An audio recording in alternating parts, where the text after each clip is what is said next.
നമസ്കാരം. Good morning all. എല്ലാവർക്കും ക്ലാസ്സിലേക്ക് സ്വാഗതം.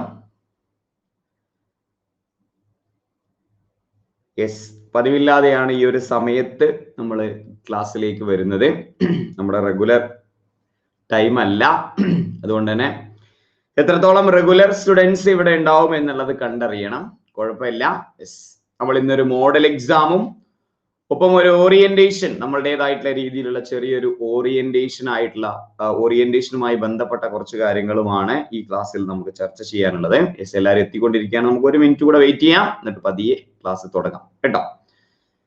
സെക്ഷന്റെ ആദ്യ ഭാഗത്ത് നമ്മൾ ഏതൊക്കെ രീതിയിലാണ് പ്രിലിമിനറി പരീക്ഷയ്ക്ക് തയ്യാറെടുക്കേണ്ടത് എന്നുള്ള ഒരു കാഴ്ചപ്പാട് നിങ്ങൾക്ക് മുന്നിൽ തുറന്ന് സംസാരിക്കുന്നു.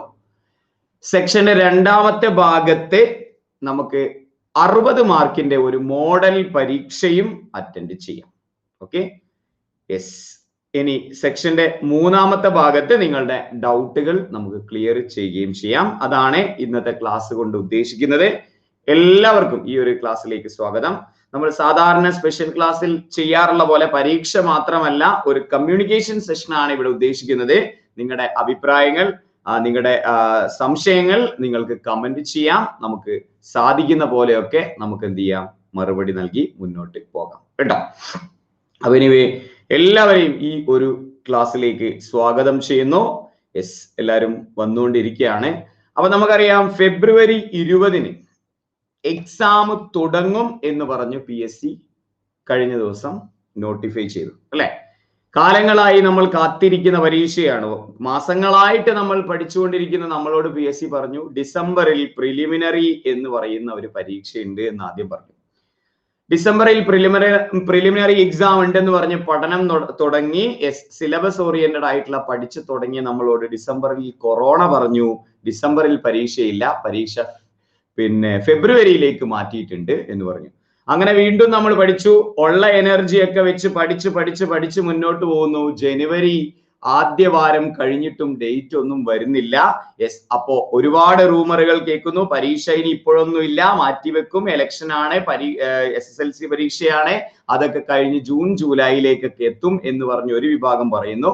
ചിലര് പറയുന്നു കുറച്ച് ആൾക്കാർക്ക് ഫെബ്രുവരിയിൽ നടത്തും, കുറച്ച് ആളുകൾക്ക് ഇലക്ഷൻ ഒക്കെ കഴിഞ്ഞിട്ടായിരിക്കും, 2-3 മാസം കഴിഞ്ഞിട്ടായിരിക്കും. അപ്പൊ ഞാൻ പഠിക്കണോ, അത് അപ്പുറത്തെ ജില്ലക്കാരൻ പഠിച്ചാൽ മതിയോ എന്നൊക്കെ പറഞ്ഞിട്ട് ഫുൾ കൺഫ്യൂഷൻ ആയി നിൽക്കുന്നതിന്റെ ഇടയിൽ PSC എന്താണോ പറഞ്ഞത് ആ PSC ആ വാക്ക് പാലിച്ചു. ഫെബ്രുവരിയിൽ പരീക്ഷ ഉണ്ടാവും എന്ന് പറഞ്ഞു.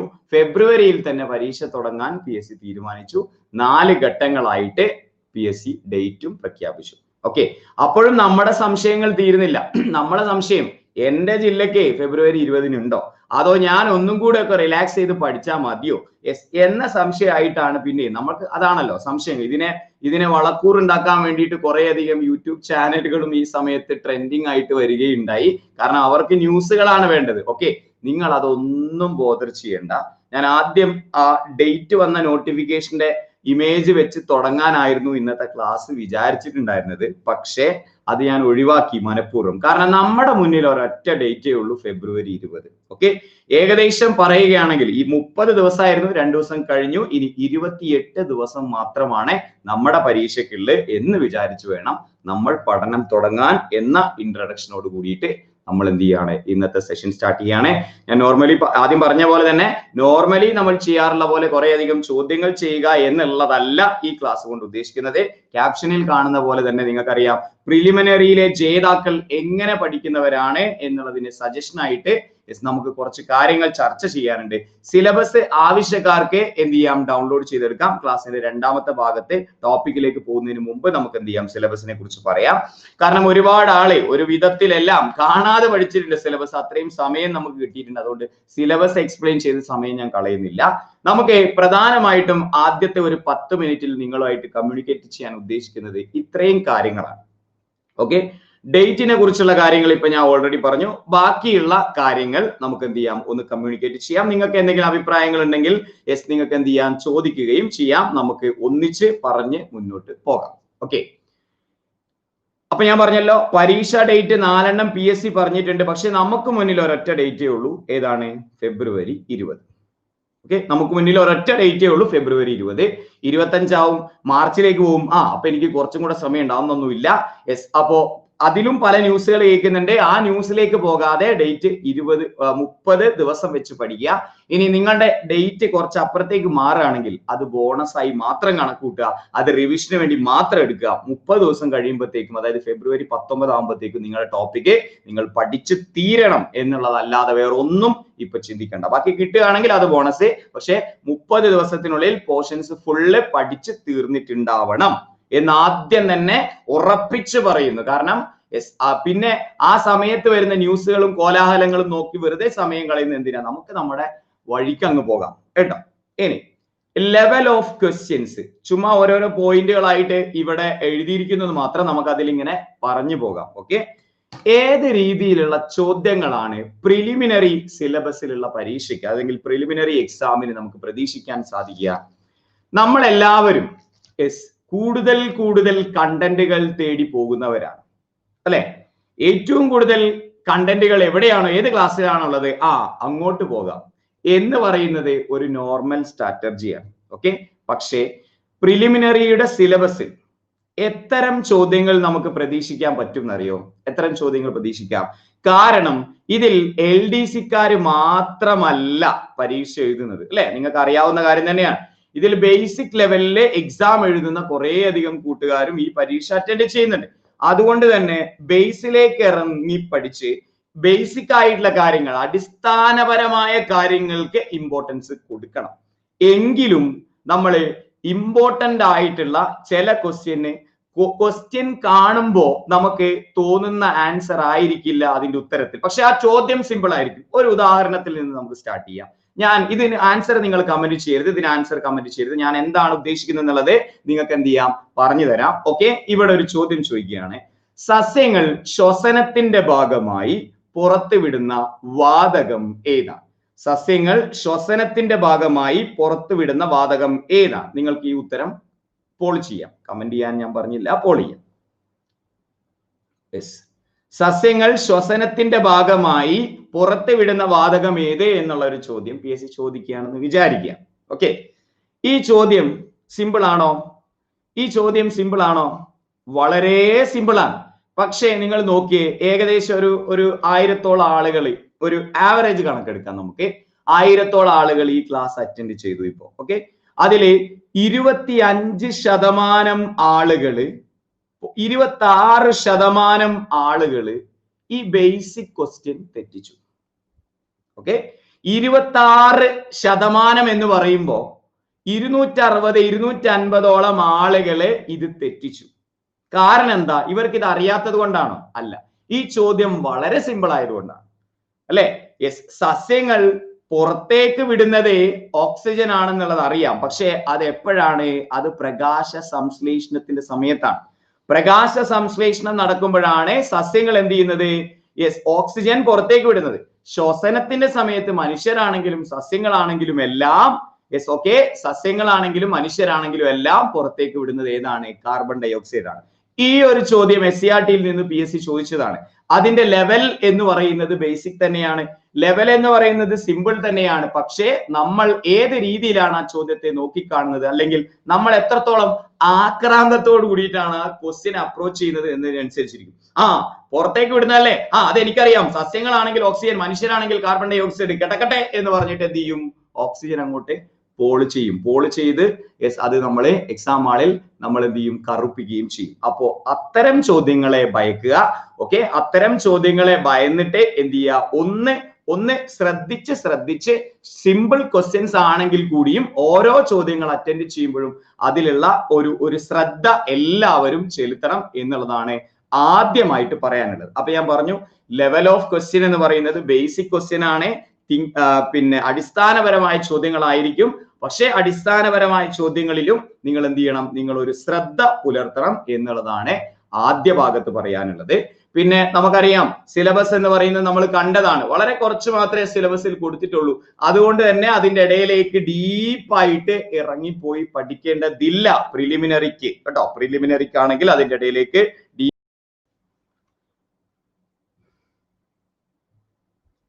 യെസ്, കേൾക്കാൻ പറ്റുന്നല്ലോ.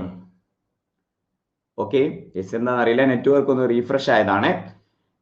Okay, yes. അപ്പൊ രണ്ടാമതായിട്ട് നമ്മൾ പറഞ്ഞത് SCERT എത്രത്തോളം ഇമ്പോർട്ടന്റ് ആണ് എന്ന് ചോദിച്ചു കഴിഞ്ഞാൽ, ഓക്കെ യെസ്, ഓക്കെ, SCERT എത്രത്തോളം ഇമ്പോർട്ടന്റ് ആണ് എന്ന് ചോദിച്ചു കഴിഞ്ഞാൽ നിങ്ങളുടെ സിലബസ് നിങ്ങളൊന്ന് എടുത്തു നോക്കിക്കഴിഞ്ഞാൽ കാണാൻ പറ്റും.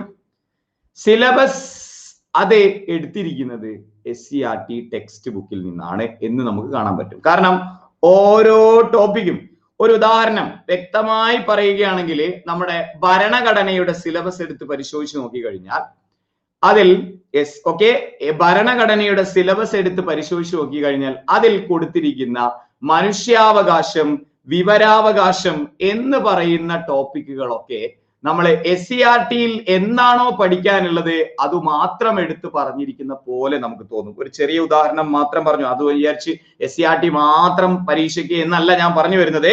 സിലബസിൽ SCERTയുടെ ഒരു ടച്ച് ഉണ്ട്. അതുകൊണ്ട് SCERT വളരെ ഇമ്പോർട്ടന്റ് തന്നെയാണ്. അത് എന്ത് ചെയ്യുക, പഠിച്ചു തന്നെ പോവാ. എന്ന് വിചാരിച്ച് 8ഉം 9ഉം 10ഉം ഫുള്ള് പഠിച്ച് 5, 6, 7 ഒക്കെ കലക്കി കുടിച്ച് പഠിക്കണോ? വേണ്ട. സിലബസിൽ പറഞ്ഞിരിക്കുന്ന പോയിന്റുകൾ SCERT ചാപ്റ്ററുകളുമായിട്ട് കണക്ട് ചെയ്ത് പഠിച്ചു കഴിഞ്ഞാൽ വളരെ നല്ലത് കേട്ടോ. സിലബസിൽ പറഞ്ഞിരിക്കുന്ന ചാപ്റ്ററുകൾ SCERTയുമായി കണക്ട് ചെയ്ത് പഠിച്ചാൽ വളരെ നല്ലത്. ഓക്കെ, മാത്സ് എന്ന് പറയുന്നത് പ്യുവർലി അടിസ്ഥാനപരമായ കാര്യങ്ങൾ മാത്രമേ സിലബസിൽ കൊടുത്തിട്ടുള്ളൂ. അപ്പൊ അത് നമ്മൾ റെഗുലർ ആയിട്ട് ചെയ്ത് വരാറുള്ള പ്രീവിയസ് ഇയർ ക്വസ്റ്റ്യന്റെ മോഡലും ആ കാര്യങ്ങളൊക്കെ നോക്കിക്കഴിഞ്ഞാൽ തന്നെ മാത്സ് നമുക്ക് ട്രാക്ക് ചെയ്യാൻ വേണ്ടി പറ്റും. ഇനി UP എക്സാമിനൊന്നും ചോദിക്കുന്ന പോലെ മാത്സ് ഒന്നും ഇത്രത്തോളം SCERTയിൽ നിന്ന് മാത്സ് ചോദിക്കാനുള്ള സാധ്യത കാണുന്നില്ല. ആ മാത്സ് ആണെങ്കിലും മെന്റൽ എബിലിറ്റി ആണെങ്കിലും അടിസ്ഥാനപരമായ ചോദ്യങ്ങൾ മാത്രമാണ് എടുത്തിട്ടുള്ളത്. അപ്പൊ എന്ത് ചെയ്യാം, അത് ഓറിയന്റ് ചെയ്തുകൊണ്ട് തന്നെ മാത്സിന്റെ പഠനം പോവുക. SCERT ക്വസ്റ്റ്യൻസ് അഡീഷണലി പഠിച്ചു കഴിഞ്ഞാൽ കുറച്ചുകൂടി നല്ലത്. പക്ഷെ അതിന് വേണ്ടിയിട്ട് ഒരുപാട് സമയം കളയണ്ട. SCERT മാത്രം പഠിക്കുക എന്നുള്ളതിലേക്ക് പോകണ്ട. പക്ഷെ GK ഒക്കെ പഠിക്കുന്ന സമയത്ത് സിലബസിൽ പറഞ്ഞിരിക്കുന്ന പോർഷൻസിന്റെ SCERT ടച്ച് ഒന്ന് നോക്കി പോകുന്നത് നന്നായിരിക്കും. ഓക്കെ, യെസ്, അതാണ് SCERT കുറിച്ച് പറയാനുള്ളത്. അപ്പൊ ലെവൽ ഓഫ് ക്വസ്റ്റ്യൻസ് നമ്മൾ ഡിസ്കസ് ചെയ്തു. SCERT ഇമ്പോർട്ടൻസിനെ കുറിച്ചും നമ്മൾ പറഞ്ഞു അല്ലെ. ഇനി കട്ട് ഓഫിനെ കുറിച്ച് ചിലരൊക്കെ എക്സാമിന്റെ പിന്നെ ഡേറ്റ് വന്ന സമയത്ത് തന്നെ ചോദിക്കുന്ന ഒരു ചോദ്യമാണ്, സാർ എത്രയായിരിക്കും കട്ട് ഓഫ് എന്നുള്ളത്. ഓക്കെ, എത്രയായിരിക്കും കട്ട് ഓഫ് എന്നുള്ളത്. അങ്ങനെ ഒരു കട്ട് ഓഫ് ഒക്കെ നമുക്ക് ആദ്യം പറയാൻ പറ്റുമോ? ഇല്ല. കട്ട് ഓഫ് എത്ര, ഞാൻ ഇവിടെ എബൌട്ട് കട്ട് ഓഫ് എന്നുള്ളതുകൊണ്ട് ഉദ്ദേശിച്ചത് കട്ട് ഓഫ് എത്രയാ, 75 കട്ട് ഓഫ്, ഇതല്ല ഞാൻ പറയുന്നത് കേട്ടോ. ഓക്കെ, 75 കട്ട് ഓഫ് എന്നല്ല ഞാൻ പറയാൻ ഉദ്ദേശിക്കുന്നത്. നിങ്ങൾ ഒരു കാര്യം മാത്രം മനസ്സിലാക്കി വെക്കുക. ഓക്കെ, അതായത് കട്ട് ഓഫ് എത്രയാണെങ്കിലും 90 ഒന്നും കട്ട് ഓഫ് വരില്ല, അതിന് താഴേക്ക് വരുള്ളൂ. ഓക്കെ, കാരണം ഏറ്റവും ബേസിക് ലെവലിൽ പഠിച്ച് ഏറ്റവും ബേസിക് ലെവലിൽ അറ്റൻഡ് ചെയ്യുന്ന ഒരുപാട് പരീക്ഷകൾ കൂടി ഇക്കൂട്ടത്തിൽ വരുന്നത് കൊണ്ട് കട്ട് ഓഫ് എത്രയാണെങ്കിലും നിങ്ങൾ ഈ കട്ട് ഓഫ്, അതായത് ഈ പ്രിലിമിനറി പരീക്ഷയുടെ കട്ട് ഓഫ് മാർക്ക് അത് ഒരു ക്വാളിഫയിങ് കട്ട് ഓഫ് മാത്രമാണ് അല്ലെ. അതായത് എത്ര പേരെ മെയിൻ എക്സാമിലേക്ക് എടുക്കണം എന്നുള്ളതിന് വേണ്ടിയിട്ടുള്ള, എത്ര പേരെ മെയിൻ എക്സാമിലേക്ക് എടുക്കണം, എത്ര പേരെ ഒഴിവാക്കാൻ പറ്റും എന്നുള്ളതിന്റെ ഒരു സംഖ്യ മാത്രമാണ് ഈ കട്ട് ഓഫ്. ഇതിൽ 1ാം റാങ്കുകാരനോ 2ാം റാങ്കുകാരനോ 100ാം റാങ്കുകാരനോ സെലക്ട് ചെയ്ത 4,45,557 ആണെന്ന് വിചാരിക്കുക, അവനും ഒരേ ക്വാളിഫിക്കേഷൻ ആണ് ആഫ്റ്റർ പ്രിലിമിനറി റിസൾട്ട് അല്ലെ. അപ്പോ നമ്മൾ കൂടുതൽ സ്കോർ ചെയ്യുക, ഫുൾ മാർക്ക് സ്കോർ ചെയ്യുക എന്നുള്ള അപ്രോച്ചിന് വേണ്ടി തലകുത്തി ഇരുന്ന് പഠിക്കൊന്നും വേണ്ട കേട്ടോ. ചില പരീക്ഷ അങ്ങനെയാണല്ലോ, നമ്മളൊക്കെ പഠിക്കുന്ന സമയത്ത്, സ്കൂളിലൊക്കെ പഠിക്കുന്ന സമയത്ത് അതിന് പാസ്സായാ മതി എന്ന് പറഞ്ഞിട്ടുള്ള ഒരു എഴുത്തുണ്ട്, ഇതിന് ഫുൾ മാർക്ക് കിട്ടണം എന്ന് പറയുന്നുള്ള ഒരു പുകച്ചിലും ഉണ്ട്. യെസ്, ഏതാണ് നമുക്ക് നമ്മളെ സംബന്ധിച്ചിടത്തോളം, ഒരു മനുഷ്യനെ സംബന്ധിച്ചിടത്തോളം ഏറ്റവും എളുപ്പമുള്ള പരിപാടി എന്താണ്? പാസ്സായാ മതി എന്നുള്ള രീതിയിലാണ് പരീക്ഷ എഴുതാൻ എളുപ്പം. ആ ലാഘവത്തോടെ ഇതിനെ കണ്ടാൽ മതി. ഇതിനെ ടെൻഷൻ അടിച്ച് പണ്ടാറടക്കി ഇതിനകത്ത് ഫുൾ മാർക്ക് വാങ്ങണം, എനിക്ക് റാങ്ക് വാങ്ങണം, ജോലി വാങ്ങണം എന്നുള്ളതൊന്നും ഇല്ല. ജസ്റ്റ് പാസ്സാവാനുള്ള രീതിയിൽ. അപ്പോ 95 അറ്റൻഡ് ചെയ്തു, 5 അറ്റൻഡ് ചെയ്തില്ലാന്ന് വിചാരിച്ച് ടെൻഷൻ അടിക്കൊന്നും വേണ്ട എന്നാണ് ഞാൻ പറഞ്ഞത്. ചെയ്യുന്ന കാര്യങ്ങൾ കൃത്യമായിട്ട് കോൺസെൻട്രേഷൻ ചെയ്ത് ചെയ്യുക. കട്ട് ഓഫ് നിങ്ങൾ ഓട്ടോമാറ്റിക് ആയിട്ട് ക്രാക്ക് ചെയ്തുകൊള്ളും മാത്രമാണ് അവിടെ പറയാനുള്ളത് കേട്ടോ. അപ്പൊ ഞാൻ പറഞ്ഞു വന്നതിന്റെ രത്ന ചുരുക്കം എന്താ ചോദിച്ചു കഴിഞ്ഞാല്, നിങ്ങൾ ഫുൾ മാർക്കിന് വേണ്ടി അല്ല എക്സാം ഹാളിൽ കുത്തിയിരുന്ന് പിന്നെ നമ്മൾ ടെൻഷൻ അടിക്കേണ്ടത് ഈ പരീക്ഷ എങ്ങനെയെങ്കിലും ക്വാളിഫൈ ചെയ്യണം എന്നുള്ളത് മതി. അപ്പൊ അതിന് കുറച്ച് ചോദ്യങ്ങൾ, ബേസിക് ലെവലിലുള്ള ചോദ്യങ്ങളും ടെൻഷൻ ഇല്ലാതെ പോയി എക്സാം അറ്റൻഡ് ചെയ്താൽ തന്നെ ഒരുവിധം പഠിച്ച ആളുകൾക്കൊക്കെ കിട്ടും കേട്ടോ. ഒരുവിധം പഠിച്ച ആളുകൾക്ക് കിട്ടും. അതുകൊണ്ട് എന്ത് ചെയ്യേണ്ട ആവശ്യമില്ല, നിങ്ങൾ വാരിക്കോരി ടെൻഷൻ അടിക്കേണ്ട ആവശ്യമില്ല. അപ്പൊ പാസ് മാർക്ക് എത്രയാണ്? അങ്ങനെയല്ല ഞാൻ പറഞ്ഞത്. നിങ്ങൾ ആത്മാർത്ഥമായിട്ട് ബേസിക് ലെവലിൽ പഠിച്ച്, നിങ്ങൾ ആത്മാർത്ഥമായിട്ട് അറ്റൻഡ് ചെയ്ത് കഴിഞ്ഞാൽ നിങ്ങൾ തീർച്ചയായിട്ടും കട്ട് ഓഫ് പാസ്സാവും. ഇതെന്താന്ന് വെച്ച് കഴിഞ്ഞാല് ഒരു ബന്ധവും ഇല്ലാത്ത ആളുകൾ, അല്ലെങ്കിൽ എന്താണ് പറയാ, ഒരു കാര്യം വരുന്ന സമയത്ത് സിറ്റുവേഷനെ ഹാൻഡിൽ ചെയ്യാതെ ടെൻഷൻ അടിച്ച് ആകെ വെപ്രാളപ്പെടുന്ന ആളുകൾ, ഇവരെ രണ്ടുപേരെ ഒഴിവാക്കാൻ വേണ്ടിയിട്ടാണ് PSC ഇങ്ങനെ ഒരു പരീക്ഷ നടത്തുന്നത്. ബൾക്കായിട്ടുള്ള റിക്വസ്റ്റുകൾ ഒഴിവാക്കിയിട്ട് കാര്യക്കാരെ മാത്രം, ഒരു സിറ്റുവേഷൻ വരുമ്പോൾ അതിനെ തരണം ചെയ്ത് ടെൻഷൻ ഇല്ലാതെ കുറച്ച് അറിവൊക്കെ ഉള്ള ആളുകളെ സെലക്ട് ചെയ്യുക എന്നുള്ളത് മാത്രമേ PSC ഉദ്ദേശിക്കുന്നുള്ളൂ. ആ ഒരു സ്ട്രാറ്റജിയോട് കൂടി മുന്നോട്ട് പോകാം കേട്ടോ. അയ്യോ പ്രിലിമിനറി എക്സാം ആണ്, ഇനി എനിക്ക് ഉറക്കമില്ല, എന്റെ മക്കൾക്ക് ഭക്ഷണമില്ല എന്ന് പറയുന്ന രീതിയിലുള്ള സ്ട്രാറ്റജി ഒന്നും വേണ്ട. നിങ്ങൾ എന്ത് ചെയ്യുക, പഠിച്ച കാര്യങ്ങൾ കൃത്യമായി റിവിഷൻ ചെയ്ത് വൈൻഡപ്പ് ചെയ്ത് മുന്നോട്ട് പോവുക എന്നുള്ളത് മാത്രമാണ് ഇവിടെ പറയാനുള്ളത് കേട്ടോ. ചിലരങ്ങനെയാണ്. നമ്മളെ വീട്ടിലും ഉണ്ടായിരുന്നു ഈ UP പരീക്ഷയൊക്കെ സമയത്ത് മക്കൾക്ക് ഭക്ഷണം പോലും ഇല്ല, ആള് പഠിത്തത്തോട് പഠിത്തം. അങ്ങനെയൊന്നും വേണ്ട. നിങ്ങളെ കാര്യങ്ങളൊക്കെ നോക്കൂ. ടെൻഷൻ ഇല്ലാതെ നിങ്ങൾ പഠിച്ച കാര്യങ്ങൾ കൃത്യമായി റിവിഷൻ ചെയ്തിട്ട് എന്ത് ചെയ്യുക, മുന്നോട്ട് പോവുക. ഒരു പ്രശ്നവുമില്ല കേട്ടോ. ടെൻഷനാണ് ഇവിടെ കട്ട് ഓഫിലേക്കും. നിങ്ങൾ പഠിച്ചിട്ടുണ്ട്, നിങ്ങൾ ഒരുപാട് പഠിച്ചിട്ടുണ്ട്, നിങ്ങൾ ആവശ്യമുള്ളത് ആവശ്യമില്ലാത്തൊക്കെ ഒരുപാട് പഠിച്ചിട്ടുണ്ട്. ഇനിയുള്ള ദിവസങ്ങളിൽ 30 ദിവസങ്ങളിൽ നിങ്ങൾ എന്ത് ചെയ്യുക, കൂളായിട്ട് പഠിച്ച കാര്യങ്ങൾ റിവിഷൻ ചെയ്യുക. പഠിച്ച കാര്യങ്ങൾ എക്സാം ഹാളിൽ ചോദിച്ചു കഴിഞ്ഞാൽ കിട്ടും എന്ന് ഉറപ്പുവരുത്തുക. ടെൻഷൻ ഇല്ലാതെ പോയി അറ്റൻഡ് ചെയ്യുക. അപ്പൊ നേരത്തെ പറഞ്ഞ കട്ട് ഓഫ് പാസ് മാർക്ക് എത്ര എന്നുള്ള ചോദ്യത്തിന് അവിടെ ആൻസറിന്റെ ആവശ്യമില്ല. നിങ്ങൾ അത് പാസ്സായിരിക്കും, അത് ഉറപ്പ് കേട്ടോ. എക്സാം കഴിഞ്ഞു കഴിഞ്ഞാൽ നിങ്ങൾ ചിന്തിക്കുന്നത്, സാറേ ഇത്രയേ ഉണ്ടായിരുന്നുള്ളോ പരീക്ഷ എന്നായിരിക്കും ചിന്തിക്കുന്നത്. ഓക്കെ, ഇതിനു വേണ്ടിയിട്ടാണോ ഇത്രയും കഷ്ടപ്പെട്ട് പഠിച്ചത് എന്നായിരിക്കും നിങ്ങൾ ചിന്തിക്കുന്നത്. പക്ഷേ ഇത്രേ ഉണ്ടായിരുന്ന ചോദ്യം, ദൈവമേ ഞാൻ തെറ്റിച്ചല്ലോ എന്ന് ചിന്തിക്കാൻ ഇടവരുത്തരുത്. അത് നിങ്ങളുടെ കോൺസെൻട്രേഷനെ അനുസരിച്ചിരിക്കും. നിങ്ങൾ എങ്ങനെയാണ് ആ സമയത്തെ ഹാൻഡിൽ ചെയ്യുന്നതിനെ അനുസരിച്ചിരിക്കും. നിങ്ങൾ ഇത്ര മാത്രം ആലോചിച്ചാൽ മതി. ഞാൻ ഇത്രയും നേരം പറഞ്ഞ് ഇത്ര മാത്രം ആലോചിച്ചാൽ മതി. കാര്യപ്രാപ്തിയുള്ള കുറച്ച് അറിവുള്ള ആളുകളെ സെലക്ട് ചെയ്യാൻ വേണ്ടി മാത്രമാണ് PSC പ്രിലിമിനറി എക്സാം നടത്തുന്നത്. ഓക്കെ, അല്ലാതെ കൂടുതൽ അറിവുള്ളവരെ കണ്ടെത്താനല്ല പ്രിലിമിനറി പരീക്ഷ നടത്തുന്നത്. അതായത് നിങ്ങൾക്ക് ബേസിക് നോളജ് ഉണ്ടോ, നിങ്ങൾക്ക് ടെൻഷൻ അതില്ലാതെ എക്സാം അറ്റൻഡ് ചെയ്യാൻ പറ്റുന്നുണ്ടോ, നിങ്ങൾ കട്ട് ഓഫ് പാസ് ആയിരിക്കും. അത്രേ ഉള്ളൂ കേട്ടോ.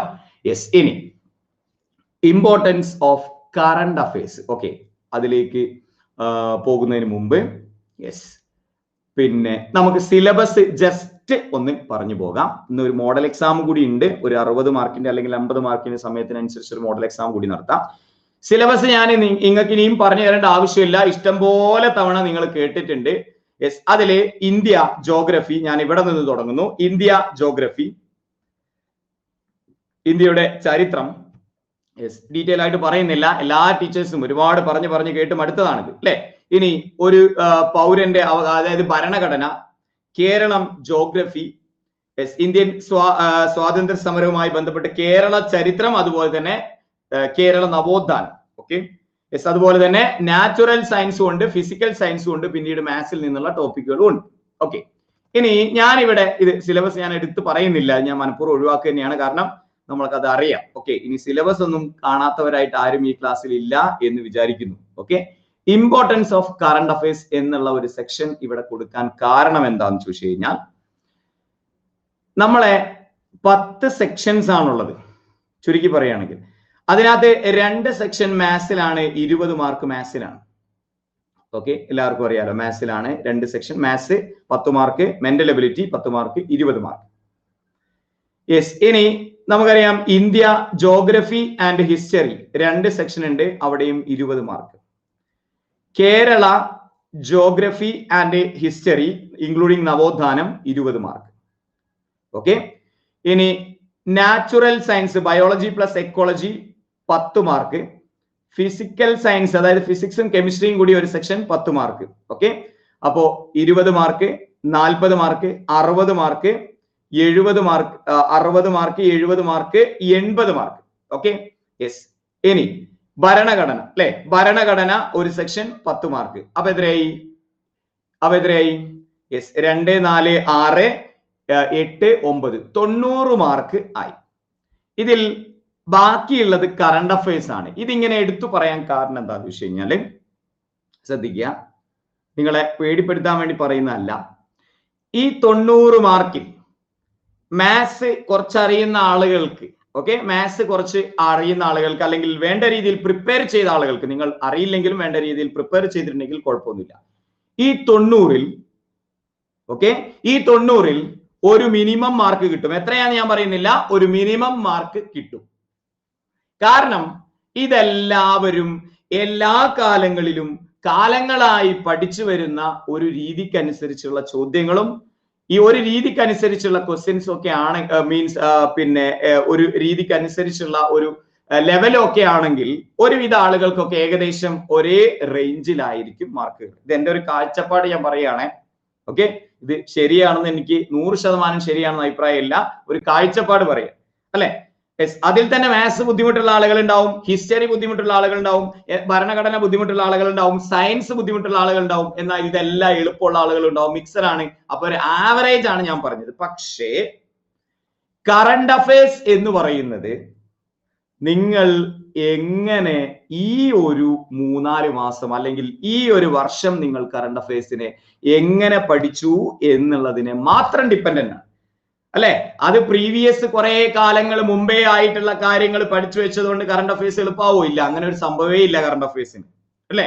അപ്പോ കറണ്ട് അഫയേഴ്സിൽ നിന്ന് 10 മാർക്ക് ഉണ്ടാവും എന്നുള്ളതാണ് ഇപ്പോഴത്തെ ഒരു സിലബസ് പ്രകാരം നമുക്ക് അറിയാൻ കഴിയുന്നത്. അതുകൊണ്ട് തന്നെ എല്ലാം ഇമ്പോർട്ടന്റ് തന്നെയാണ്. പക്ഷേ കറണ്ട് അഫയേഴ്സ് എന്ന് പറയുന്നതിന്റെ ഇമ്പോർട്ടൻസ് കുറച്ചധികമായിരിക്കും. ഞാൻ പറഞ്ഞതിന്റെ പൊരുൾ നിങ്ങൾക്ക് മനസ്സിലായി എന്ന് വിചാരിക്കുന്നു. ബാക്കി 90ഉം കാലങ്ങളായി നമ്മൾ കേട്ടുവരുന്ന കണ്ടുവരുന്ന ചോദ്യങ്ങളുടെ ഒരു പാറ്റേണിലോ, അല്ലെങ്കിൽ നിങ്ങൾ എല്ലാവരും പഠിക്കുന്നത് ഇൻ ആവറേജ് ഒരേ ലെവലിലായിരിക്കും. പക്ഷെ കറണ്ട് അഫയേഴ്സ് വായിച്ചവർക്ക് പഠിച്ചവർക്ക് മാത്രമേ അത് അറ്റൻഡ് ചെയ്യാൻ വേണ്ടി പറ്റുള്ളൂ അല്ലെ. അല്ലെങ്കിൽ അത് എവിടെയെങ്കിലും ഒക്കെ കണ്ട് പരിശീലിച്ചവർക്ക് മാത്രമേ അറ്റൻഡ് ചെയ്യാൻ പറ്റുള്ളൂ. അപ്പൊ അത് കറണ്ട് അഫയേഴ്സ് ഞാനൊരു ചോദ്യം ചോദിക്കുകയാണ്. കറണ്ട് അഫയേഴ്സ് ലാസ്റ്റ് ഒരാഴ്ച പഠിക്കാം, അത്രയും മതി, കിട്ടുന്നത് കിട്ടട്ടെ എന്ന് വിചാരിച്ച് ഇപ്പോഴും പഠിക്കുന്നവരൊന്ന് തമ്പിട്ടെ നോക്കട്ടെ ആത്മാർത്ഥമായിട്ട്. അവസാനത്തെ ഒരു 10 ദിവസം മാത്രം ഞാൻ കറണ്ട് അഫയേഴ്സ് പഠിക്കുള്ളൂ, അത് കിട്ടുന്നത് കിട്ടട്ടെ എന്ന് വിചാരിച്ച് പഠിക്കുന്നവരും ഈ ക്ലാസ്സിൽ കണ്ടോ? ഇപ്പൊ ഇത്രയും തമ്പ് ചോദിച്ചപ്പോ തന്നെ ഇത്രയും പേര് ഇവിടെ ഉണ്ട്. കാരണം സാധാരണഗതിയിൽ കറണ്ട് അഫയേഴ്സ് എന്ന് പറയുന്ന കറണ്ട് അഫയേഴ്സിനെ സംബന്ധിച്ചിടത്തോളം ഒരുവിധം ആളുകളൊക്കെ അങ്ങനെയാണ് അതിനെ അപ്രോച്ച് ചെയ്യുക. കാരണം എന്താണ്? ഈ നവോത്ഥാനം 10-35 നവോത്ഥാന നായകന്മാർ അത് പഠിച്ചു കഴിഞ്ഞാൽ ഒരു ബൗണ്ടറി ഉണ്ട്. ആ ബൗണ്ടറിയിൽ നിന്നാണ് ചോദ്യങ്ങൾ വരിക എന്നുള്ളത് നമുക്ക് എക്സ്പെക്ട് ചെയ്യാം. പക്ഷേ കറണ്ട് അഫയേഴ്സ് എവിടെ നിന്ന് പഠിക്കണം, എങ്ങനെ പഠിക്കണം എന്നുള്ള ഒരു ധാരണയില്ലാതെ, ഒരു ധാരണയില്ലാതെ ഇരിക്കുമ്പോൾ കറണ്ട് അഫയേഴ്സ് ഒക്കെ നമ്മൾ വായിക്കാൻ വേണ്ടി എടുക്കും. ചിലപ്പോ ആദ്യത്തേത് എന്താണ് ടോപ്പിക്? ഇപ്പൊ സ്പോർട്സ് എടുത്തു കഴിഞ്ഞാൽ ചിലപ്പോൾ 2 ദിവസം കൊണ്ട് തന്നെ കറണ്ട് അഫയേഴ്സ് തന്നെ നിർത്തും അല്ലെ. അപ്പൊ പലർക്കും അങ്ങനെയാണ്. അപ്പൊ തീർച്ചയായിട്ടും കറണ്ട് അഫയേഴ്സ് പലർക്കും ബുദ്ധിമുട്ടാണ്. പക്ഷേ കറണ്ട് അഫയേഴ്സ് നിങ്ങൾ വിട്ട് കളയരുത്. ഇന്ന് മുതലെങ്കിലും ഓരോ ദിവസവും ഓരോ ടോപ്പിക്കും നിങ്ങൾ പഠിച്ചേ മതിയാവുകയുള്ളൂ കേട്ടോ. അപ്പൊ അതിനു വേണ്ടിയിട്ട് നമ്മൾ ഫ്രീ ക്ലാസ്സിൽ നമ്മൾ ഒരു സീരീസ് ആരംഭിച്ചതായിട്ട് നിങ്ങൾക്ക് എല്ലാവർക്കും അറിയാമെന്ന് വിചാരിക്കുന്നു. സൂപ്പർ 30 എന്ന് പറയുന്ന സീരീസ് ഉണ്ട്. അതിൽ തിങ്കളാഴ്ച ദിവസം നമ്മൾ ഓരോ ടോപ്പിക് വൈസ് റിവിഷൻ നടത്തുകയാണ്. തിങ്കളാഴ്ച ഇന്ത്യ ജോഗ്രഫി, ചൊവ്വാഴ്ച നമ്മള് പിന്നെ ഏതായിരുന്നു കേരള അല്ലെ. ഒന്ന് പറയണേ. അല്ലെ നോക്കാം. ഏതായിരുന്നു? കേരള ജോഗ്രഫിയാണ് പറഞ്ഞത്. ഇനി ബുധനാഴ്ച ദിവസം നമ്മൾ എന്തെടുക്കും? ബുധൻ നമ്മൾ ഫിസിക്കൽ സയൻസ് എടുക്കും, ഫിസിക്കൽ സയൻസ്. വ്യാഴം നമ്മൾ ഇന്ത്യ ചരിത്രം പഠിക്കും. വെള്ളി നവോത്ഥാനവും കേരള ചരിത്രവും പഠിക്കും, കേരള ചരിത്രം. ശനിയാഴ്ച ദിവസം നമ്മൾ പിന്നെ നാച്ചുറൽ സയൻസ് പഠിക്കും, ബയോളജി പഠിക്കും. ഞായറാഴ്ച ദിവസം നമ്മൾ എന്ത് ചെയ്യും? ഭരണഘടന പഠിക്കും കേട്ടോ, ഭരണഘടന പഠിക്കും. ഇതിന്റെ എല്ലാം കൂടെ നമ്മൾ ഓരോ ദിവസവും നമ്മൾ കറണ്ട് അഫയേഴ്സിലെ ഓരോ നിശ്ചിത ടോപ്പിക്കുകൾ കൂടി ആഡ് ചെയ്തിട്ടാണ് പോകുന്നത്. അപ്പോ പിന്നെ വീക്ക്ലി എക്സാം, ഞായറാഴ്ച വീക്ക്ലി എക്സാമിന് മാത്സ് കൂടി ഉൾക്കൊള്ളിച്ചുകൊണ്ടാണ് നമ്മുടെ സീരീസ് മുന്നോട്ട് പോകുന്നത്. അതിൽ നമ്മൾ ഇന്നിപ്പോ ഏതാ ദിവസം? വെള്ളിയാഴ്ച അല്ലേ. ഇത് കേരള നവോത്ഥാനമാണ് പഠിക്കാൻ വേണ്ടി തന്നിട്ടുള്ളത്. ഒപ്പം അവാർഡുകളെ കുറിച്ചുള്ള ഒരു പിന്നെ പരീക്ഷ കൂടി കറണ്ട് അഫയേഴ്സിൽ ഉണ്ടാവും. അങ്ങനെ എന്ത് ചെയ്യാം, കുറച്ചായിട്ട് പഠിച്ചു പോകാം. 8 മണിക്കും 10 മണിക്കുമാണ് നമ്മുടെ ഫ്രീ ക്ലാസ്സുകൾ വരുന്നത് കേട്ടോ. അപ്പൊ ഇതിലേക്ക് ജോയിൻ ചെയ്യാൻ ആർക്കെങ്കിലും താല്പര്യം ഉണ്ടെങ്കിൽ എന്റെ നമ്പർ 650 230 ഇതിലേക്ക് എന്ത് ചെയ്താൽ മതി എന്ന് പിന്നെ സൂപ്പർ 30 എന്ന് മെസ്സേജ് ചെയ്താൽ മതി. ഓക്കെ, ഇത് ഞാൻ മാത്രം ഇൻക്ലൂഡഡ് ആയിട്ടുള്ള ഒരു ക്ലാസിന്റെ സെഷൻ ആണ്. ഇതിനേക്കാളും ഇമ്പോർട്ടന്റ് ആയിട്ടുള്ള ഒരു റിവിഷൻ കോഴ്സ് നമ്മൾ വരുന്നുണ്ട്, അതേക്കുറിച്ചും ഞാൻ ഡീറ്റെയിൽ ആയിട്ട് പറയാം. ഓക്കെ, അപ്പോ ഈ നമ്പറിലേക്ക് സൂപ്പർ 30 എന്ന് മെസ്സേജ് ചെയ്യാം. ഇല്ലെങ്കിൽ നിങ്ങളുടെ നമ്മളെ ഗ്രൂപ്പായ പച്ചവെള്ളം എന്ന ഗ്രൂപ്പിലേക്ക് എന്ത് ചെയ്യാം, നിങ്ങൾക്ക് ജോയിൻ ചെയ്യാം കേട്ടോ. പച്ചവെള്ളം പോലെ പഠിക്കാൻ പച്ചവെള്ളം എന്ന് പറയുന്ന ഗ്രൂപ്പിലേക്ക് എന്ത് ചെയ്യാം, നിങ്ങൾക്ക് ജോയിൻ ചെയ്യാവുന്നതാണ്. ഓക്കെ, അപ്പൊ നവോത്ഥാനത്തിന്റെ ലിങ്ക് ഫോളോ ചെയ്യുന്നവർ ചോദിക്കുന്നുണ്ട്, അത് ഈ ക്ലാസ്സിന് ശേഷം ഞാൻ ഗ്രൂപ്പിൽ ഇടും. ഓക്കെ, അപ്പൊ ഞാൻ പറഞ്ഞു വന്നത് എന്താന്ന് ചോദിച്ചു കഴിഞ്ഞാൽ കറണ്ട് അഫയേഴ്സിന്റെ ഇമ്പോർട്ടന്റ് ആണ്, സാന്ദർഭികമായി ഇത് പറഞ്ഞു എന്ന് മാത്രം കേട്ടോ. അപ്പൊ ഗ്രൂപ്പിലേക്ക് ജോയിൻ ചെയ്യുക, അല്ലെങ്കിൽ ഈ നമ്പറിലേക്ക് മെസ്സേജ് ചെയ്യുക, ഗ്രൂപ്പിലേക്ക് ഞാൻ നിങ്ങളെ ആഡ് ചെയ്തു കൊള്ളാം. അപ്പോ കറണ്ട് അഫയേഴ്സ് തീർച്ചയായിട്ടും ഇമ്പോർട്ടന്റ് തന്നെയാണ്. അപ്പൊ അതെന്ത് ചെയ്യുക, ആ രീതിയിൽ തന്നെ പഠിക്കുക, ആ രീതിയിൽ ഇമ്പോർട്ടൻസ് കൊടുത്തുകൊണ്ട് തന്നെ അത് അറ്റൻഡ് ചെയ്യാം. ഓക്കെ, ഇനി അപ്പോ ഇത്രയും കാര്യങ്ങളാണ് ബേസിക് ആയിട്ട് നിങ്ങൾക്ക് മുന്നിൽ പറഞ്ഞത്. ടെൻഷൻസുമായി ബന്ധപ്പെട്ട കാര്യങ്ങൾ ഞാൻ ഓൾറെഡി പറഞ്ഞു കഴിഞ്ഞു, അതിൽ ഇനി പ്രത്യേകിച്ചൊന്നും പറയാനില്ല. ടെൻഷന്റെ ആവശ്യമില്ല. നിങ്ങൾ പഠിച്ചിട്ടുണ്ടെങ്കിൽ നിങ്ങൾ കട്ട് ഓഫ് പാസ് ആയിരിക്കും, ഇത് എന്റെ വാക്ക്, ഉറപ്പാണ്. എല്ലാ ടീച്ചർക്കും തരാൻ പറ്റുന്നതാണ്. കാരണം ടെൻഷൻ ഇല്ലാതെ ബേസിക് നോളജിന്റെ പയറ്റ് മാത്രമാണ് ഇവിടെ എക്സാം ഹാളിൽ. ടെൻഷൻ ഇല്ലാത്ത ബേസിക് നോളജിന്റെ ഒരു അറ്റൻഷൻ മാത്രമാണ് ഈ പറയുന്ന പ്രിലിമിനറി പരീക്ഷ എന്ന് പറയുന്നത്. ബാക്കി പരീക്ഷയ്ക്കൊന്നും നമുക്ക് ഇങ്ങനെ പറയാൻ പറ്റില്ല. ബാക്കി പരീക്ഷയ്ക്ക് നിങ്ങൾ എത്രത്തോളം പഠിച്ചോ അതിനനുസരിച്ചായിരിക്കും എന്ന് പറയുമ്പോൾ ഇവിടെ നിങ്ങൾ എന്ത് ചെയ്യാണ്, ബേസിക് ആയുള്ള കുറച്ച് കാര്യങ്ങൾ പോയിട്ട് അങ്ങ് എഴുതുന്നു, പോയിട്ട് കട്ട് ഓഫ് അങ്ങ് പാസ്സാവുന്നു എന്നുള്ള രീതിയിൽ മാത്രം അറ്റൻഡ് ചെയ്താൽ മതി, ഒരു കുഴപ്പമില്ല കേട്ടോ. ഇനി ഞാൻ വിട്ടുപോയത് എന്തെങ്കിലും ഉണ്ടോ? Yes, basic questions. പിന്നെ പറയാനുള്ള മറ്റൊരു കാര്യം, ഏറ്റവും പ്രധാനപ്പെട്ട ഒരു കാര്യം എന്താണെന്ന് വെച്ച് കഴിഞ്ഞാൽ, സൗണ്ടിന്റെ ചെറിയ പ്രശ്നമുണ്ട്, എന്നാൽ നിങ്ങളൊന്ന് അഡ്ജസ്റ്റ് ചെയ്യുക. സിമ്പിൾ ക്വസ്റ്റ്യൻസ് ആണ് എന്ന് പറയുമ്പോൾ തന്നെ, ഓക്കെ, സിമ്പിൾ ക്വസ്റ്റ്യൻസ് ആണ് എന്ന് പറയുമ്പോൾ തന്നെ അവിടെ ശ്രദ്ധിക്കേണ്ട മറ്റൊരു പ്രധാനപ്പെട്ട കാര്യം, ടെൻഷൻ അടിക്കാൻ വേണ്ടി പറയുന്നതല്ല. ഓക്കെ, ഒരു ക്വസ്റ്റ്യൻ ഇത് 15 ലക്ഷത്തോളം ആളുകൾ അറ്റൻഡ് ചെയ്യും അല്ലെ. ഓരോ ക്വസ്റ്റ്യനും അറ്റൻഡ് ചെയ്യുമ്പോൾ നിങ്ങൾ ഒരുപാട് ശ്രദ്ധിക്കണം. കാരണം ഒരു ചോദ്യം തെറ്റിയാൽ തന്നെ നിങ്ങൾ ചിലപ്പോ 10,000 റാങ്കുകളായിരിക്കും താഴേക്ക് പോവുക, ലെവല് ബേസിക് ആയതുകൊണ്ട് തന്നെ. ഓക്കെ, അതുകൊണ്ട് എന്ത് ചെയ്യുക, വളരെ ശ്രദ്ധിച്ച് ഓരോ ചോദ്യവും വളരെ ശ്രദ്ധിച്ചു വേണം അറ്റൻഡ് ചെയ്യാൻ എന്ന കാര്യം സൂചിപ്പിക്കുന്നു. കാരണം എല്ലാവരും അറ്റൻഡ് ചെയ്യുന്ന ചോദ്യം 10ൽ 10 എല്ലാവർക്കും കിട്ടും. പക്ഷെ ഒരെണ്ണം നമ്മുടെ അശ്രദ്ധ കൊണ്ട് തെറ്റിക്കഴിഞ്ഞാൽ 10ൽ 10 കിട്ടിയവരാണ് ഒരുപാട് പേര്. നമ്മൾ 9ലേക്ക് പോകുമ്പോൾ നമ്മൾ ഒരുപാട് റാങ്ക് താഴേക്ക് പോകും, അത് നമ്മുടെ കട്ട് ഓഫിനെ ബാധിക്കും കേട്ടോ. യെസ്, ഓക്കെ, അപ്പൊ അത് ശ്രദ്ധിച്ചു വേണം, അറിയുന്നത് മാത്രം അറ്റൻഡ് ചെയ്യുക. ഇനി അൺഅക്കാഡമിയിലെ ടീച്ചറായ ഞാൻ അൺഅക്കാഡമിയിൽ നിന്നുകൊണ്ട് അൺഅക്കാഡമിയുടെ ഒരു ചെറിയ നെഗറ്റീവ് പറയുന്നു. അൺഅക്കാഡമിയുടെ നെഗറ്റീവ് അല്ല, അത് അൺഅക്കാഡമിയുടെ സോഫ്റ്റ്വെയറിൽ ഒരുപാട് പരീക്ഷകളും ഒരുപാട് ക്ലാസ്സുകളും നടക്കുന്നത് കൊണ്ട് അൺഅക്കാഡമിയുടെ നെഗറ്റീവ് ആണെന്ന് പറയാൻ പറ്റില്ല. പക്ഷെ കേരള PSCയിൽ ഇവിടെ നിങ്ങൾ എക്സാമുകൾ അറ്റൻഡ് ചെയ്യുന്ന സമയത്ത് ഇവിടെയുള്ള ഒരു നെഗറ്റീവ് എന്താന്ന് ചോദിച്ചു കഴിഞ്ഞാൽ, ഇവിടെ നമുക്ക് നെഗറ്റീവ് മാർക്ക് ഇല്ല.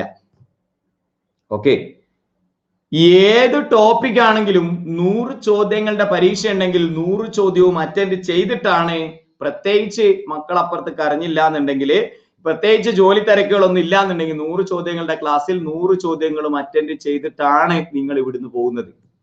കാലങ്ങളായി അല്ലെ, അറിയില്ലെങ്കിലും പോൾ ചെയ്യും. കാരണം ലീഡർ ബോർഡിൽ എത്തുക എന്നുള്ളതാണ് നമ്മുടെ ഒരേ ഒരു ലക്ഷ്യം.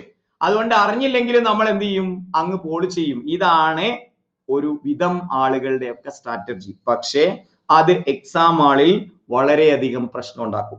ഇന്നലെ ഞാൻ ഈ കാര്യം പറഞ്ഞപ്പോ ഒരാൾ പറഞ്ഞു, എക്സാം ഹാളിൽ ഞങ്ങൾ അങ്ങനെയൊന്നും ചെയ്യൂല എന്ന് പറഞ്ഞു. പക്ഷെ എന്താണോ പ്രവർത്തിച്ചത്, എന്താണോ ശീലം, അതേ ചെയ്യുള്ളൂ. എന്താണോ ശീലം അത് ഓട്ടോമാറ്റിക് ആയിട്ട് വന്നു പോകും. നമ്മളൊക്കെ മനുഷ്യരാണെങ്കിൽ വന്നു പോകും. യെസ്, അപ്പൊ അതുകൊണ്ട് അതില്ലാതെ ശീലിക്കാൻ നിങ്ങൾക്ക് എന്തൊക്കെയോ ചെയ്യാൻ പറ്റുമോ അതൊക്കെ ചെയ്യാം. അറ്റ്ലീസ്റ്റ് ഇനിയുള്ള ദിവസങ്ങളെങ്കിലും നമ്മൾ പോൾ എക്സാം ചെയ്യുന്ന സമയത്ത് അറിയുന്നത് മാത്രം അറ്റൻഡ് ചെയ്യാം. അറിയുന്നത് മാത്രം അറ്റൻഡ് ചെയ്യാൻ വേണ്ടിയിട്ട് ശ്രമിച്ച് ഒരു മാസമെങ്കിലും അങ്ങനെ കണ്ടിന്യൂസ് ആയിട്ട് ശ്രമിച്ചാലേ ലീഡർ ബോർഡിൽ അൺഅക്കാഡമിയിൽ ഞാൻ ഇവിടെ നടത്തുന്ന പരീക്ഷകൾക്ക് 10ൽ 10 മാർക്ക് കിട്ടിക്കഴിഞ്ഞാൽ കപ്പൊന്നും കിട്ടൂലല്ലോ. നിങ്ങൾക്ക് കിട്ടുമോ? നാട്ടുകാർ കാണുന്നല്ലാതെ വല്ല ഉപകാരം ഉണ്ടോ? പക്ഷേ നെഗറ്റീവ് മാർക്കുകൾ അറ്റൻഡ് ചെയ്ത് ശീലിച്ചു കഴിഞ്ഞാൽ അതാണ് വളരെ വലിയ നെഗറ്റീവ് കേട്ടോ. അപ്പൊ തീർച്ചയായിട്ടും ഇന്നത്തെ പരീക്ഷ അതിനൊരു തുടക്കമാകട്ടെ. ഇന്നത്തെ പരീക്ഷയിൽ ഒരു എല്ലാം കൂടെ മിക്സ് ചെയ്തിട്ടുള്ള ഒരു 50 മാർക്കിന്റെ പരീക്ഷ നമുക്ക് നടത്താനുണ്ട് ഈ ഒരു ടോക്കിന് ശേഷം. അപ്പൊ ആ 50 മാർക്കിൽ 50 മാർക്കും ലഭിക്കുക എന്നല്ല നിങ്ങളുടെ ചിന്ത. നിങ്ങൾക്ക് അറിയുന്ന ചോദ്യങ്ങൾ മാത്രം അറ്റൻഡ് ചെയ്യുക എന്നുള്ളതായിരിക്കും ചിന്ത. നോക്കാം, ഇന്നത്തെ ക്ലാസ് നമുക്ക് അങ്ങനെ ഒന്ന് പരീക്ഷിച്ച് നോക്കാം കേട്ടോ. ഇന്നത്തെ ക്ലാസ്സിൽ അങ്ങനെ ഒന്ന് പരീക്ഷിച്ച് നോക്കാം. Okay, yes. അപ്പോ ആ ഒരു ശീലം അത് വളരെ വലിയൊരു പ്രശ്നം തന്നെയാണ്. അതിപ്പോ നിങ്ങൾക്ക് മനസ്സിലാവില്ല, പരീക്ഷാ ഹാളിൽ ഇരിക്കുമ്പോഴേ മനസ്സിലാവുള്ളൂ, അല്ലെങ്കിൽ പരീക്ഷാ ഹാളിൽ നിന്ന് ഇറങ്ങിക്കഴിഞ്ഞാലേ മനസ്സിലാവുള്ളൂ. അത് നെഗറ്റീവ് ആവാതെ പോസിറ്റീവ് ആവണം. അതായത് ഞാൻ ഇങ്ങനെ പറഞ്ഞു, അല്ലെങ്കിൽ നമ്മളത് ഉൾക്കൊണ്ടു മനസ്സിലാക്കി, അതുകൊണ്ട് ഇനി ഞാൻ നെഗറ്റീവ് മാർക്ക് അറ്റൻഡ് ചെയ്യില്ല, അല്ലെങ്കിൽ എനിക്ക് ഉറപ്പില്ലാത്തത് അറ്റൻഡ് ചെയ്യില്ല എന്ന് പറയുന്ന മാനസികമായ ഒരു തയ്യാറെടുപ്പ് എല്ലാവരുടെ നിന്നും ഉണ്ടാവണം. ഇന്നു മുതലെങ്കിലും അങ്ങനെ ശീലിക്കുക, എന്നാലേ എക്സാം ഹാളിൽ അത് പ്രാവർത്തികമാക്കാൻ സാധിക്കുകയുള്ളൂ. Okay, yes. അപ്പൊ ഞാൻ ഉദ്ദേശിച്ച കുറച്ച് കാര്യങ്ങൾ 20 മിനിറ്റിൽ പറയണമെന്നാണ് ഉദ്ദേശിച്ചത്. ഈ കാര്യങ്ങളെല്ലാം നിങ്ങൾക്ക് ഉപകാരപ്പെടും എന്ന് വിശ്വസിക്കുന്നു. പഠനത്തിന് ഈ കാര്യങ്ങളെല്ലാം നിങ്ങളുടെ മനസ്സിൽ നിങ്ങളത് എനിക്ക് തോന്നുന്നു ക്ലാസ്സിൽ എന്താ പറയാ, ഞാൻ ഒരു പരിധിവരെ പേടിച്ചിരുന്നു. കാരണം ആദ്യമായിട്ടാണ് ഇങ്ങനെ ഒരു സംസാരിക്കുന്നത്. അപ്പൊ തീർച്ചയായിട്ടും പിന്നെ ആളുകൾ എല്ലാവരും അങ്ങ് പോവോ എന്നൊക്കെ പിന്നെ ഉള്ള സംശയങ്ങൾ ഉണ്ടായിരുന്നു. പക്ഷേ ഒരുപാട് പേര് ഇവിടെ തന്നെ ഇരുന്നു. സ്വാഭാവികമായിട്ടും ഒരുപാട് സന്തോഷം. ഇനി വളരെ പ്രധാനപ്പെട്ട ഒരു കാര്യം പറയാനുള്ളത്, ഇനി 25 ദിവസമാണ് നമ്മുടെ പരീക്ഷയ്ക്കുള്ളത്. ഓക്കെ, 25 ദിവസമാണ് നമ്മുടെ പരീക്ഷയ്ക്കുള്ളത് എന്ന് വിചാരിക്കുക. 27 ദിവസമൊക്കെ ഉണ്ടാവും, 27, 28 ദിവസം ഉണ്ടാവും. പക്ഷേ 25 ദിവസമാണെന്ന് വിചാരിക്കുക. ഈ 25 ദിവസം കൊണ്ട് നമ്മള് പൂർണ്ണമായിട്ടും ഇനി പഠിച്ചാൽ നടക്കുവോ എന്നാണ് പലരും ചോദിക്കുന്നത്. ഇനി പഠിച്ചാൽ നടക്കുമോ? പ്രിലിമിനറി ഇനി പഠിച്ചാൽ ക്രാക്ക് ചെയ്യാൻ പറ്റുമോ? തീർച്ചയായിട്ടും പറ്റും. യെസ്. അപ്പൊ ഞാൻ ഓരോ ദിവസവും ടോപ്പിക് തന്ന് എക്സാം നടത്തി മുന്നോട്ട് പോകുന്നുണ്ട്. നമ്മുടെ സൂപ്പർ 30 സീരീസ് വളരെ ഫൈൻ ആയിട്ട് തന്നെ മുന്നോട്ട് പോകുന്നുണ്ട്. പക്ഷേ ഓരോരുത്തരും, ഓരോ ടീച്ചേഴ്സും ഓരോ സബ്ജക്റ്റുകൾ ഹാൻഡിൽ ചെയ്ത് കൃത്യമായ ഗൈഡ് ലൈൻസോട് കൂടി പോകാൻ തീർച്ചയായിട്ടും അൺഅക്കാഡമിയിൽ പുതിയ ഒരു ബാച്ച് കോഴ്സ് വരുന്നുണ്ട്. അപ്പോ അതിന്റെ പ്രത്യേകത എന്താണെന്ന് ചോദിച്ചു കഴിഞ്ഞാൽ, ഇപ്പൊ ഞാൻ ഒരാൾ മാത്രം എല്ലാം റിവിഷൻ ചെയ്യുന്നതും ഓരോ സബ്ജക്ട് ഓരോരുത്തർ റിവിഷൻ ചെയ്യുന്നതും തീർച്ചയായിട്ടും വ്യത്യാസമുണ്ട്. അപ്പൊ എങ്ങനെയാണ് സബ്സ്ക്രിപ്ഷൻ എടുക്കേണ്ടത് എന്നുള്ള കാര്യങ്ങൾ വിശദമായിട്ട് ക്ലാസിന്റെ അവസാന ഭാഗത്ത് പറയാം. പക്ഷെ ഇവിടെ നിങ്ങൾ കാര്യം മനസ്സിലാക്കി വെക്കുക, ഇതിൽ കറണ്ട് അഫയേഴ്സ് ഹാൻഡിൽ ചെയ്യുന്നത് ഈ ഒരു മേഖലയിൽ തന്നെ പിന്നെ പ്രഗത്ഭനായ ബോബി രാജ് എന്ന് പറയുന്ന സാറാണ് ഇത് കറണ്ട് അഫയേഴ്സ് കൈകാര്യം ചെയ്യുന്നത്. കേരള ഫാക്സ് കാലങ്ങളായിട്ട് അൺഅക്കാഡമി പ്ലാറ്റ്ഫോമിൽ എടുക്കുന്ന ടീച്ചറായ റോഷൻ, നിങ്ങൾക്ക് അറിയാവുന്ന മുഹമ്മദ് റോഷൻ സാറാണ് കേരള ഫാക്സ് കൈകാര്യം ചെയ്യുന്നത്. അതുപോലെ തന്നെ ഇന്ത്യ ഫാക്സ് കൈകാര്യം ചെയ്യുന്നത് രാഹുൽ ചന്ദ്രൻ സാറാണ്. മാത്സ് ആൻഡ് മെന്റൽ എബിലിറ്റി കൈകാര്യം ചെയ്യുന്നത് ഇസ്മായിൽ കാലടി സാറാണ്. ജ്യോതിഷ് എന്ന് പറയുന്ന സാർ പുതിയൊരു സാറാണെങ്കിലും എക്സ്പീരിയൻസ്ഡ് ആയിട്ടുള്ള വ്യക്തിത്വം തന്നെയാണ് ഫിസിക്കൽ സയൻസ് കൈകാര്യം ചെയ്യുന്നത്. രശ്മി മാം ആണ് നാച്ചുറൽ സയൻസ് കൈകാര്യം ചെയ്യുന്നത്. ഇതിൽ ഭരണഘടനയ്ക്ക് ആവശ്യമായിട്ടുള്ള റിവിഷൻ കൈകാര്യം ചെയ്യുന്നത് ഈ കോഴ്സിൽ ഞാനാണ്. ഇവിടെ എന്താണ് ഇതിന്റെ ഈ കോഴ്സിന്റെ പ്രത്യേകത എന്താന്ന് ചോദിച്ചു കഴിഞ്ഞാൽ, 25 ദിവസത്തെ കോഴ്സാണ്. തിങ്കളാഴ്ച മുതലാണ് സ്റ്റാർട്ട് ചെയ്യുന്നത്. ഇവരൊക്കെ ഈ ഒരു മേഖലയില് എങ്ങനെ പഠിക്കണം, എങ്ങനെ പഠിപ്പിക്കണം എന്ന എക്സ്പീരിയൻസ് ഉള്ളവരാണ്. അതുകൊണ്ട് തന്നെ ഏത് ചോദ്യങ്ങളാണ് വരിക എന്ന് കൂടുതൽ ആധികാരികമായി സംസാരിക്കാൻ കഴിയുന്നവരുമാണ്.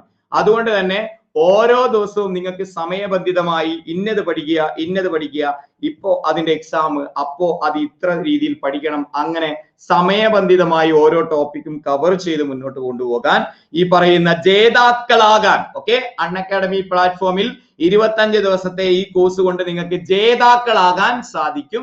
തീർച്ചയായിട്ടും നിങ്ങൾക്ക് ഒരു വളരെ വലിയൊരു മുതൽക്കൂട്ടായിരിക്കും ഈ ഒരു കോഴ്സ്. അപ്പൊ തീർച്ചയായിട്ടും നിങ്ങൾക്ക് എന്ത് ചെയ്യാം, ഈ കോഴ്സിലേക്ക് ജോയിൻ ചെയ്യാൻ എന്തെങ്കിലും സംശയങ്ങൾ ഉണ്ടെങ്കിൽ നിങ്ങൾക്ക് എന്നെ വിളിക്കാം. 9747650230 എന്ന നമ്പറിൽ നിങ്ങൾക്ക് വിളിക്കാം. അതുപോലെ തന്നെ പിന്നെ നിങ്ങൾക്ക് 10% വരെ ഡിസ്കൗണ്ട് ലഭിക്കാൻ ആസിഫ് ലൈവ് എന്ന് പറയുന്ന റഫറൽ കോഡ് സ്പേസ് ഇല്ലാതെ ASIFLIVE എന്ന് പറയുന്ന കോഴ്സ് സെലക്ട് ചെയ്യാവുന്നതാണ്. ഓൾറെഡി പ്ലസിലുള്ള ആളുകൾക്ക് ഇതിലേക്ക് എൻറോൾ ചെയ്യാനേ ആവശ്യമുള്ളൂ കേട്ടോ. ഓൾറെഡി എൻറോൾ ചെയ്യാനേ ഉള്ളൂ, പ്രത്യേകിച്ച് ഒന്നും ചെയ്യാനില്ല. അപ്പൊ ഈ നമ്പർ നിങ്ങൾക്ക് നോട്ട് ചെയ്ത് വെക്കാം. 9747650230 എന്ന നമ്പർ നിങ്ങൾക്ക് എന്ത് ചെയ്യാം, നോട്ട് ചെയ്ത് വെക്കാം. 1700 രൂപയാണ് ഫീസ് വരിക. പക്ഷേ ആസിഫ് ലൈവ് എന്ന് പറയുന്ന റഫറൽ കോഡ് അപ്ലൈ ചെയ്യുമ്പോൾ നിങ്ങൾക്ക് 1530 രൂപയായിരിക്കും ഫീസ്. ബാക്കി കൂടുതൽ സംശയങ്ങളോ കാര്യങ്ങളോ ഉണ്ടെങ്കിൽ നിങ്ങൾക്ക് ഈ നമ്പറിൽ എന്ത് ചെയ്യാം, മെസ്സേജ് ചെയ്യാം. ഒന്നുമില്ല, ഗെറ്റ് സബ്സ്ക്രിപ്ഷൻ എന്ന് കാണിക്കുമല്ലോ, അൺഅക്കാഡമിയിൽ ഗെറ്റ് സബ്സ്ക്രിപ്ഷൻ എന്ന് കാണിക്കും. അവിടെ എന്ത് ചെയ്യുക, 1 മന്ത് സെലക്ട് ചെയ്യുക, നിങ്ങളുടെ കാർഡിന്റെ ഡീറ്റെയിൽസ് അടിച്ചു കൊടുക്കുക എന്നുള്ളതേ ഉള്ളൂ. നിങ്ങൾക്ക് എന്തെങ്കിലും സംശയം ഉണ്ടെങ്കിൽ എന്നെ വിളിക്കാവുന്നതാണ് എന്ന് മാത്രം പറയുന്നു. Yes, okay. ഇനി നമ്മൾ നേരത്തെ പറഞ്ഞു 10 ഏരിയയിൽ നിന്ന് 10 പിന്നെ ചോദ്യങ്ങളാണ്, മീൻസ് ഓരോ ഏരിയയിൽ നിന്നും 10 ചോദ്യങ്ങൾ വീതമാണ് ചോദിക്കുക എന്നൊക്കെ നമ്മൾ പറഞ്ഞു. ഇനി നമുക്ക് ആ 8 ഏരിയ മാത്സ് ഇല്ലാത്ത, ഓക്കെ, ഇത് പെയ്ഡ് കോഴ്സ് ആണ് കേട്ടോ, സ്പെഷ്യൽ അല്ല. ഓരോ ദിവസം 4ഓ 5ഓ ക്ലാസ്സുകൾ ഉണ്ടാവും ഈ കോഴ്സിൽ കേട്ടോ. Yes, okay. ഡെയിലി ഒരു class, syllabus based model exam വെക്കാമോ? Yes, okay. അത് ആലോചിക്കുന്നുണ്ട്, ഒരു റൗണ്ട് കഴിഞ്ഞിട്ട് ആലോചിക്കുന്നുണ്ട്. അവസാനത്തെ ഒരു 10 ദിവസം അങ്ങനെ ചെയ്യാൻ ആലോചിക്കുന്നുണ്ട് നബീൽ കേട്ടോ. അവസാനത്തെ ഒരു 10 ദിവസം അങ്ങനെ ചെയ്യാൻ ആലോചിക്കുന്നുണ്ട്. യെസ്, അപ്പൊ തീർച്ചയായിട്ടും യെസ്, ഈ ഒരു കോഴ്സ് വളരെ ഇമ്പോർട്ടന്റ് ആണ് എന്ന് ഒരിക്കൽ കൂടി പറഞ്ഞുകൊണ്ട് നമ്മൾ എന്ത് ചെയ്യാണ്, ആ സിലബസിനെ ബേസ് ചെയ്തുകൊണ്ട് ഒരു മോഡൽ ടെസ്റ്റിലേക്ക് പോകുന്നു. യെസ്, അപ്പോൾ ഇത്ര നേരം പറഞ്ഞ് ഞാൻ നിങ്ങളെ ബോറടിപ്പിച്ചില്ല എന്ന് വിശ്വസിക്കുന്നു. യെസ്, ഞാൻ പിന്നെ അത്യാവശ്യമുള്ള കാര്യങ്ങൾ മാത്രം എന്റേതായിട്ടുള്ള കാഴ്ചപ്പാടിൽ ഒന്ന് എക്സ്പ്രസ് ചെയ്തു എന്ന് മാത്രം. യെസ്, അപ്പോ തീർച്ചയായിട്ടും ഇനി പറയാനുള്ള മറ്റൊരു കാര്യം, അവസാന ഭാഗത്ത് പറയാനുള്ള മറ്റൊരു കാര്യം എന്താണെന്ന് ചോദിച്ചു കഴിഞ്ഞാല്, പിന്നെ പരീക്ഷ 20-ാം തീയതി തീരും എന്ന് വിചാരിക്കുക. 20-ാം തീയതി നിങ്ങൾ പരീക്ഷ തീർന്നു എന്ന് വിചാരിക്കുക. 21-ാം തീയതി കുളു മണാലിയിലേക്ക് യെസ്, അവിടെ നിന്ന് ഒരു പാക്കേജ് ട്രിപ്പ് ഉണ്ട്, ഒരു 10 ദിവസം പോയി അടിച്ചു പൊളിച്ചിട്ട് വരാം. അങ്ങനെയാണോ? അങ്ങനെ ചെയ്യണോ? ഇല്ല. യെസ്, ഒന്ന് വേണമെങ്കിൽ ഒരു ദിവസമൊക്കെ റിലാക്സ് ചെയ്യാം. പക്ഷേ പ്രിലിമിനറി പാസ്സായിട്ട് ലോക ചരിത്രത്തിൽ ഇതുവരെ ആർക്കും ജോലി PSC അല്ല എവിടെയും കൊടുത്തിട്ടില്ല. അതെന്താണ്, കുറച്ചുപേരെ ഒഴിവാക്കാനുള്ള ഒരു കുഞ്ഞു സെറ്റപ്പ് മാത്രമാണ് ഈ പ്രിലിമിനറി പരീക്ഷ കേട്ടോ. ഓക്കെ, ഒരു കുഞ്ഞു സെറ്റപ്പ് മാത്രമാണ് ഈ പ്രിലിമിനറി പരീക്ഷ. നമ്മുടെ ലക്ഷ്യം എന്ന് പറയുന്നത് എന്താണ്, മെയിൻ എക്സാം ആണ്. മെയിൻ എക്സാം കഴിഞ്ഞിട്ടേ എന്ത് ചെയ്യാൻ പറ്റുള്ളൂ, റിലാക്സേഷൻ മോഡിലേക്ക് പോകാൻ പറ്റുള്ളൂ. അപ്പോ നിങ്ങൾ എന്ത് ചെയ്യണം, വൈബ്രന്റ് ആയിട്ട് തന്നെ പഠിച്ച് മുന്നോട്ട് പോവാ. ഒരു സിനിമയൊക്കെ കാണാം, കുഴപ്പമൊന്നുമില്ല. ടെൻഷൻ റിലാക്സ് ചെയ്യാൻ എന്തെങ്കിലുമൊക്കെ ചെറിയ മെത്തേഡുകളൊക്കെ ചെയ്യാം. പക്ഷെ എനിക്ക് അതിനകത്ത് ഇത്രയും മാർക്ക് ഉണ്ട്, ഇനി ബാക്കി പിന്നെ നോക്കാം എന്നുള്ള രീതിയിലേക്ക് മാറരുത്. തീർച്ചയായിട്ടും നമ്മുടെ പിന്നെ പരീക്ഷ മുഴുവനായിട്ട് തീരുന്നത് വരെ എന്ത് ചെയ്യുക, നമ്മൾ അതിൽ തന്നെ കോൺസെൻട്രേറ്റ് ചെയ്തിരിക്കുക. ഓക്കെ, പലരും ഇപ്പൊ പ്ലാൻ ചെയ്യുന്നതായിട്ടൊക്കെ കാണുന്നുണ്ട്, പ്രിലിമിനറി ഒന്ന് കഴിഞ്ഞിട്ട് വേണം അത് ചെയ്യാൻ ഇത് ചെയ്യാൻ. പക്ഷെ പ്രിലിമിനറി കഴിഞ്ഞാൽ ഒന്നും ആവില്ല. പ്രിലിമിനറി കഴിഞ്ഞ് നിങ്ങൾ ഇംഗ്ലീഷിന്റെ ബുക്ക് എടുക്കുക, മലയാളത്തിന്റെ ബുക്ക് എടുക്കുക, IT കുറച്ചുണ്ട് അതും എടുക്കുക, അതൊക്കെ ഡീറ്റെയിൽ ആയിട്ട് പഠിച്ചു തുടങ്ങുക. അതായത് ഇംഗ്ലീഷൊക്കെ ഇപ്പൊ ടച്ച് ഇല്ലാതെ നിൽക്കുകയാണ് അല്ലെ. അപ്പൊ എന്ത് ചെയ്യുക, അതൊക്കെ എടുത്ത് പഠിച്ചോളുക. ബാക്കിയുള്ള ടോപ്പിക്കുകളൊക്കെ എന്ത് ചെയ്യുക, അപ്ഡേറ്റ് ചെയ്ത് പഠിക്കുക. സിലബസ് വരുമായിരിക്കും അപ്പത്തേക്കും കേട്ടോ. യെസ്, അപ്പോ കാര്യങ്ങളെല്ലാം ക്ലിയർ ആണെന്ന് വിചാരിക്കുന്നു. യെസ്, ഇനി നമുക്ക് എന്ത് ചെയ്യാം, കാര്യത്തിലേക്ക് കടക്കാം. യെസ്, ഞാൻ 80 ചോദ്യം തയ്യാറാക്കിയിട്ടുണ്ട്. പക്ഷേ സമയത്തിന്റെ ചെറിയൊരു പരിമിതി കാരണം നമ്മൾ 50 ചോദ്യങ്ങളാക്കി ചുരുക്കുന്നു. 50 ചോദ്യങ്ങളുടെ പരീക്ഷ. അപ്പൊ പരീക്ഷ എങ്ങനെയാണ് നമ്മൾ അറ്റൻഡ് ചെയ്യുന്നത്? പരീക്ഷ എങ്ങനെയാണ് അറ്റൻഡ് ചെയ്യുന്നത്? യെസ്, അറിയുന്നത് മാത്രമേ ഞാൻ അറ്റൻഡ് ചെയ്യുള്ളൂ. ശ്രദ്ധിക്കണേ, എല്ലാവരും കൂടെ ശ്രദ്ധിക്കണേ. അറിയുന്നത് മാത്രമേ ഞാൻ അറ്റൻഡ് ചെയ്യുള്ളൂ. അപ്പൊ എന്ത് ചെയ്യും? ഓക്കെ, അപ്പൊ എന്ത് ചെയ്യും? എല്ലാ ചോദ്യത്തിനും 100% പോളായിരിക്കും അല്ലെ. അറിയുന്നത് മാത്രമേ അറ്റൻഡ് ചെയ്യുള്ളൂ. എനിക്കറിയാത്തത് ഞാൻ അറ്റൻഡ് ചെയ്യില്ല, എനിക്ക് സംശയമുള്ളത് ഞാൻ അറ്റൻഡ് ചെയ്യില്ല. അപ്പോഴോ എല്ലാ ചോദ്യങ്ങൾക്കും 100% പോളായിരിക്കും അല്ലെ. നോക്കാം, നമുക്ക് 50-ൽ ഒരെണ്ണമെങ്കിലും 100% തന്നു കഴിഞ്ഞാൽ ഞാൻ കൃതാർത്ഥനായി മടങ്ങും. നോക്കാം, ഒന്നാമത്തെ ചോദ്യം. 1857 വിപ്ലവത്തിൽ താന്തിയ തോപ്പി നേതൃത്വം വഹിച്ചത് എവിടെയാണ് എന്ന് ചോദിച്ചു കഴിഞ്ഞാൽ, option A Allahabad, option B Kanpur, option C Lucknow, option D Delhi. ഇപ്പോൾ ചെയ്യാം. 1857 വിപ്ലവത്തിൽ താന്തിയ തോപ്പി നേതൃത്വം വഹിച്ചത് എവിടെ എന്ന് ചോദിച്ചു കഴിഞ്ഞാൽ, ഈ ചോദ്യം അറ്റൻഡ് ചെയ്തോളൂ. ഞാൻ ഒത്തിരി വെള്ളം എടുത്തിട്ട് വരാം, എടുക്കാൻ മറന്നിട്ടുണ്ട്, ഒരു സെക്കൻഡ്.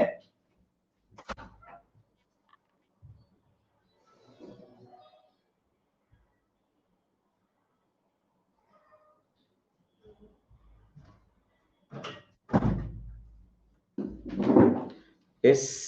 അപ്പൊ 57 വിപ്ലവത്തിൽ താന്തിയ തോപ്പി നേതൃത്വം വഹിച്ചത് എവിടെയാന്ന് ചോദിച്ചു കഴിഞ്ഞാൽ യെസ്, അത് കാൺപൂർ എന്ന് പഠിച്ചു വെക്കാം.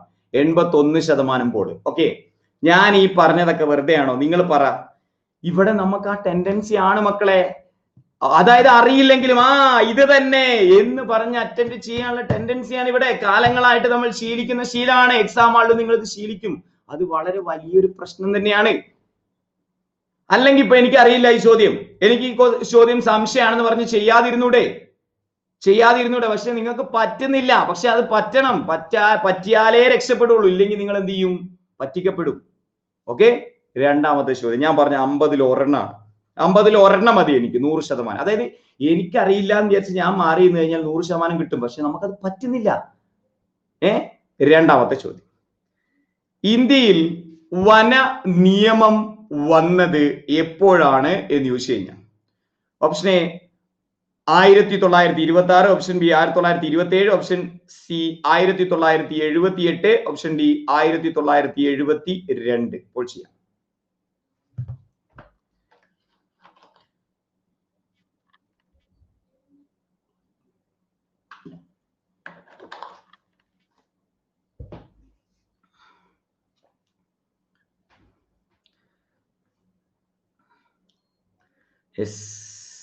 ഓക്കെ, ഇന്ത്യയിൽ വന നിയമം വന്നത് എപ്പോഴാ? 1927 കേട്ടോ. ഞാൻ ഒന്നും പറയുന്നില്ല, ഇനി ഞാൻ നിർത്തി. മൂന്നാമത്തെ ചോദ്യം, TK മാധവൻ ഗാന്ധിജിയെ കണ്ടുമുട്ടിയ വർഷം. ഇത് ഒരു ടഫ് ക്വസ്റ്റ്യൻ ആണ്. ഇതെനിക്ക് അറിയില്ല.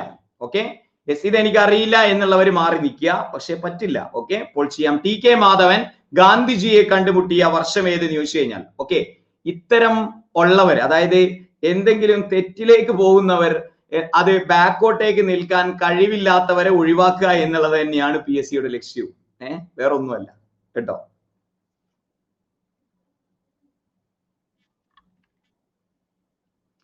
TK മാധവൻ ഗാന്ധിജിയെ കണ്ടുമുട്ടിയ വർഷം 1921. ഓക്കെ, 3. നാലാമത്തെ ചോദ്യം, ജാലിയൻ വാലാബാഗ് കൂട്ടക്കൊലയ്ക്ക് പ്രതികാരമായി സർ മൈക്കിൾ ഒ ഡയറിനെ വധിച്ചതാര് എന്ന് ചോദിച്ചു കഴിഞ്ഞാൽ ഇപ്പോൾ ചെയ്യാം.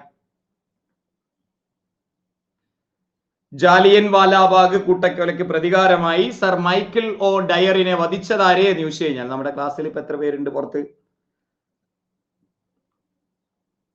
1000 പേരൊക്കെ ഉണ്ടോ? അത്രയും പേരുണ്ടോ? ജാലിയൻ വാലാബാഗ്. അതൊക്കെ എപ്പോയി?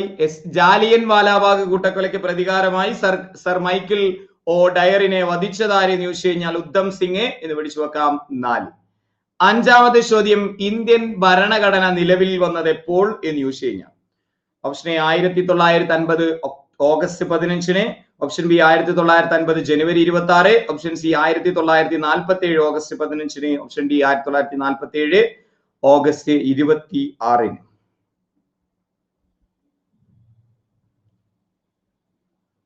ഇപ്പോൾ ചെയ്യാം. യെസ്, സിമ്പിൾ ആണ്. എന്നാലും ആ പറഞ്ഞ 100ലേക്ക് ഒരു ചോദ്യം മതി എനിക്ക്, വേറെ ഒന്നും ഞാൻ പറയുന്നില്ല. 1950 ജനുവരി 26 എന്ന് പഠിച്ചു വെക്കാം. 5. ആറാമത്തെ ചോദ്യം, കേരളത്തിൽ ഏറ്റവും കൂടുതൽ കൃഷി ചെയ്യുന്ന കിഴങ്ങ് വിള ഏത് എന്ന് ചോദിച്ചു കഴിഞ്ഞാൽ കാച്ചിൽ, ഉരുളക്കിഴങ്ങ്, ചേന, മരച്ചീനി. കാർഷിക വിളകൾ PSCയുടെ സിലബസ് ഓറിയന്റഡ് ആയിട്ടുള്ള ചോദ്യമാണ്. കേരളത്തിൽ ഏറ്റവും കൂടുതൽ കൃഷി ചെയ്യുന്ന കിഴങ്ങ് വിള ഏത് എന്ന് ചോദിച്ചു കഴിഞ്ഞാൽ ഏതാണ്? മരച്ചീനി എന്ന് പിടിച്ചു വെക്കാം. യെസ്, ആറാമത്തെ ചോദ്യം.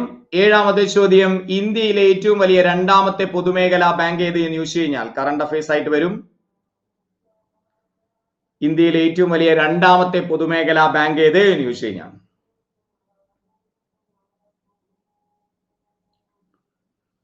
ഏറ്റവും വലിയ പൊതുമേഖലാ ബാങ്ക് SBI ആണ്. കുറച്ച് ലയനത്തിന് ശേഷം പഞ്ചാബ് നാഷണൽ ബാങ്ക് ആണ് ഇപ്പോൾ ഏറ്റവും വലിയ പൊതുമേഖലാ ബാങ്ക് എന്ന് പഠിച്ചു വെക്കാം. ഓക്കെ, എട്ടാമത്തെ ചോദ്യം, ഭരത്പൂർ ഏത് സംസ്ഥാനത്താണ് എന്ന് ചോദിച്ചു കഴിഞ്ഞാൽ Bharatpur option A Bihar, option B Uttarakhand, option C Paschim Bengal, option D Rajasthan.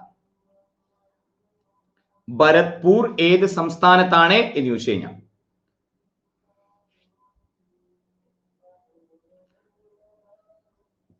Yes, Bharatpur ഏത് സംസ്ഥാനത്താണെന്ന് ചോദിച്ചു കഴിഞ്ഞാൽ രാജസ്ഥാൻ എന്ന് പഠിച്ചു വെക്കാം. 8. 9ാമത്തെ ചോദ്യം, മനസാക്ഷിയുടെ പൂക്കൾ ആരുടെ കൃതിയാണ് എന്ന് ചോദിച്ചു കഴിഞ്ഞാൽ ആനുകാലിക സംഭവങ്ങളുമായി ബന്ധപ്പെടുത്തി ചോദിക്കാൻ സാധ്യതയുള്ള വളരെ ഇമ്പോർട്ടന്റ് ആയിട്ടുള്ള ഒരു ജനറൽ നോളജ് ക്വസ്റ്റ്യൻ ആണ് ഇപ്പോൾ ചെയ്യാം. മനസാക്ഷിയുടെ പൂക്കൾ ആരുടെ കൃതിയാണ് എന്ന് ചോദിച്ചു കഴിഞ്ഞാൽ എന്താ? Yes, okay. അതെന്താ അങ്ങനെ പറയാൻ കാരണം? യെസ്, ഇത് ആരുടെ കൃതിയാണ്? യെസ്, അക്കിത്തം അച്യുതൻ നമ്പൂതിരിയുടെ കൃതിയാണ് മനസാക്ഷിയുടെ പൂക്കൾ, അല്ലെ? അദ്ദേഹം മരിച്ചുപോയി. യെസ്, അപ്പോ അത്തരം ചോദ്യങ്ങൾ അദ്ദേഹത്തോടുള്ള സ്മരണ പുതുക്കാൻ വേണ്ടിയിട്ട് വേണമെങ്കിൽ ചോദിക്കാം. 9. 10ാമത്തെ ചോദ്യം, ഇന്ത്യയിലെ ഏറ്റവും കൂടുതൽ ജനസംഖ്യയുള്ള സംസ്ഥാനം ഏത് എന്ന് ചോദിച്ചു കഴിഞ്ഞാൽ ഇപ്പോൾ ചെയ്യാം. Simple. Option A Madhya Pradesh, option B Tamil Nadu, option C Uttar Pradesh, option D Andhra Pradesh. 100 ഒറ്റ ചോദ്യം മതി. ഒറ്റ ചോദ്യത്തിന് കിട്ടൂല, കിട്ടാൻ സാധ്യതയില്ല. അപ്പോ ഇന്ത്യയിൽ ഏറ്റവും കൂടുതൽ ജനസംഖ്യയുള്ള സംസ്ഥാനം ഏതാണെന്ന് ചോദിച്ചു കഴിഞ്ഞാൽ ഉത്തർപ്രദേശ് ആണെന്ന് പഠിച്ചു വെക്കാം. 10 ചോദ്യങ്ങളല്ല 11 ചോദ്യങ്ങളാവും. കാരണം എന്താണെന്ന് ചോദിച്ചു കഴിഞ്ഞാൽ ക്ലാസിന്റെ ആദ്യ ഭാഗത്തെ നമ്മൾ ഒരു ലെവൽ മനസ്സിലാക്കാൻ വേണ്ടിയിട്ടുള്ള ഒരു ചോദ്യം കൂടി പോളിട്ടായിരുന്നു. അതുകൊണ്ട് 11 ക്വസ്റ്റ്യൻ ആയി എന്ന് പറയാം കേട്ടോ. ഓക്കെ, അങ്ങനെ തന്നെ കിടക്കട്ടെ. 12ാമത്തെ ചോദ്യം, മലബാർ കലാപകാലത്തെ KPCC സെക്രട്ടറി ആരെ എന്ന് ചോദിച്ചു കഴിഞ്ഞാൽ KP Kesava Menon, EMS, C Kesavan, PK Chathan master. Malabar കലാപ സമയത്തെ KPCC സെക്രട്ടറി ആരെ എന്ന് ചോദിച്ചു കഴിഞ്ഞാൽ മലബാർ കലാപ സമയത്തെ KPCC സെക്രട്ടറി ആരാണെന്ന് പഠിച്ചു വെക്കാം. യെസ്, അത് KP കേശവമേനോൻ എന്ന് പഠിച്ചു വെക്കാം. 12. 13ാമത്തെ ചോദ്യം, ക്യാബിനറ്റ് മിഷൻ ഇന്ത്യയിൽ എത്തിയത് എന്നാണ് എന്ന് ചോദിച്ചു കഴിഞ്ഞാൽ ക്യാബിനറ്റ് മിഷൻ ഇന്ത്യയിൽ എത്തിയത് എന്നാണ് എന്ന് ചോദിച്ചു കഴിഞ്ഞാൽ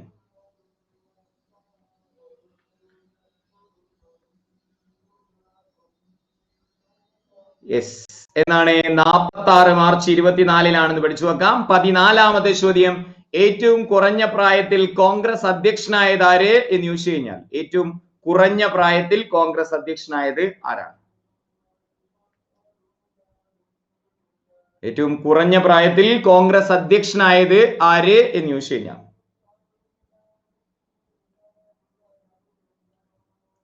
അത് മൗലാന അബ്ദുൽ കലാം ആസാദ് എന്ന് പഠിച്ചു വെക്കാം. കുറഞ്ഞ പ്രായത്തിൽ കോൺഗ്രസ് അധ്യക്ഷനായത് മൗലാന അബ്ദുൽ കലാം ആസാദ്. ക്യാബിനറ്റ് ഇതാണോ ചോദിച്ചത്?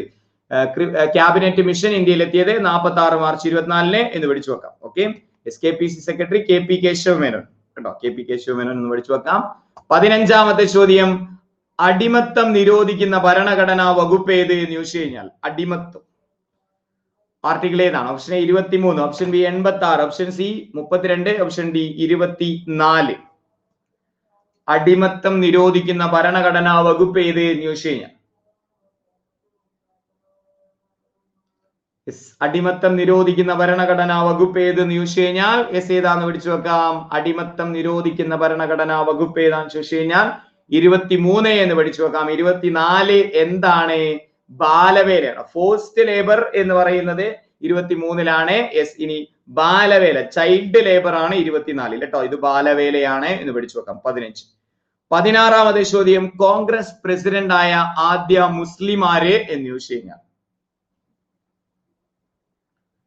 ദാദാഭായ് നവറോജി, ഫിറാസ് ഷാ മേത്ത, ബദറുദ്ദീൻ ത്യാബ്ജി, മൗലാന അബ്ദുൽ കലാം ആസാദ്.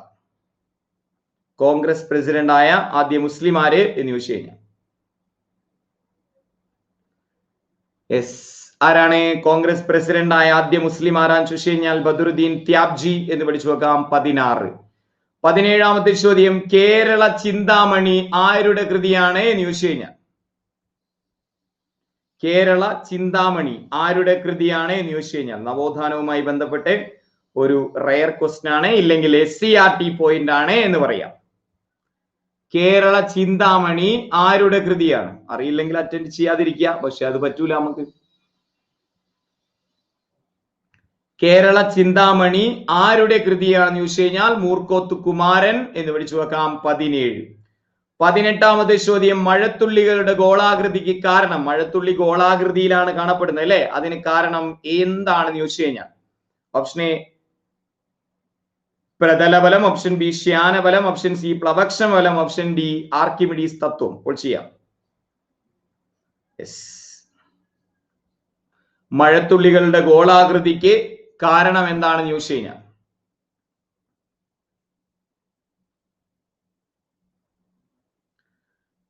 ഏതാന്ന് പഠിച്ചു വെക്കാം. മഴത്തുള്ളിയുടെ ഗോളാകൃതിക്ക് കാരണം പ്രതലബലം എന്ന് പഠിച്ചു വെക്കാം. 18. 19ാമത്തെ ചോദ്യം, മൗലിക ചുമതലകളെ ഭരണഘടനയിൽ ഉൾപ്പെടുത്തിയ ഭരണഘടനാ ഭേദഗതി ഏത് എന്ന് ചോദിച്ചു കഴിഞ്ഞാൽ മൗലിക ചുമതലകളെ ഉൾപ്പെടുത്തിയ ഭരണഘടനാ ഭേദഗതി.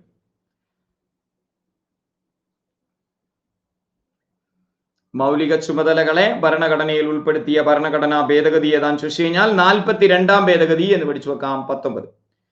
20ാമത്തെ ചോദ്യം, മർദ്ദത്തിന്റെ യൂണിറ്റ് എന്താണ്? Option A pascal, option B joule, option C watt, option D hertz. ഇപ്പോൾ ചെയ്യാം. മർദ്ദത്തിന്റെ യൂണിറ്റ് എന്താണ് എന്ന് ചോദിച്ചു കഴിഞ്ഞാൽ മർദ്ദത്തിന്റെ യൂണിറ്റ് എന്താണ് എന്ന് ചോദിച്ചു കഴിഞ്ഞാൽ എന്താന്ന് പഠിച്ചു വെക്കാം. അത് പാസ്കൽ ആണ് എന്ന് പഠിച്ചു വെക്കാം.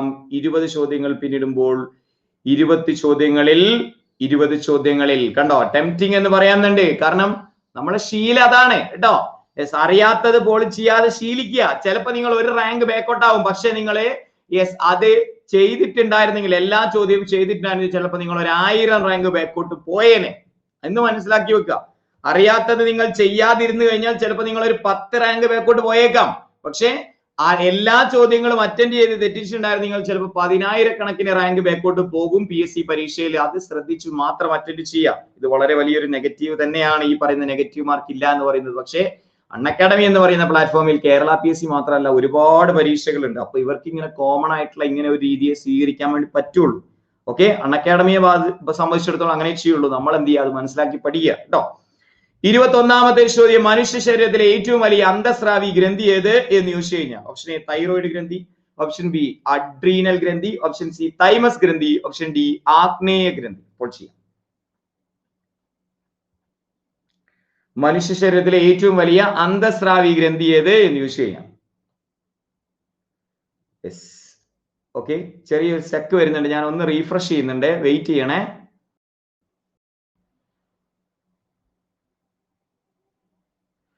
ഓക്കെ, അപ്പൊ മനുഷ്യ ശരീരത്തിലെ ഏറ്റവും വലിയ അന്തസ്രാവി ഗ്രന്ഥി ഏതാന്ന് ചോദിച്ചു കഴിഞ്ഞാൽ തൈറോയിഡ് ഗ്രന്ഥി എന്ന് പഠിച്ചു വെക്കാം. 22ാമത്തെ ചോദ്യം, കൈവെള്ളയിലെ ചൂടിൽ ദ്രാവക അവസ്ഥയിലാകുന്ന ലോഹം ഏതാണെന്ന് ചോദിച്ചു കഴിഞ്ഞാൽ ഏറ്റവും ചെറിയ ചൂടിൽ തന്നെ, കൈവെള്ളയിലെ ചൂടിൽ തന്നെ ദ്രാവകമാകുന്നത് ഏതാണ് എന്ന് ചോദിച്ചു കഴിഞ്ഞാൽ അതെ, ലീഡർ ബോർഡിൽ ഇവിടെ നിങ്ങൾ 4 ആളെ കണ്ടു എന്ന് വിചാരിച്ചിട്ട് 4 ആള് നിങ്ങളെ കണ്ടു എന്ന് വിചാരിച്ചിട്ട് ഒന്നും സംഭവിക്കുന്നില്ല. പക്ഷെ ശീലം മാറ്റുക കേട്ടോ.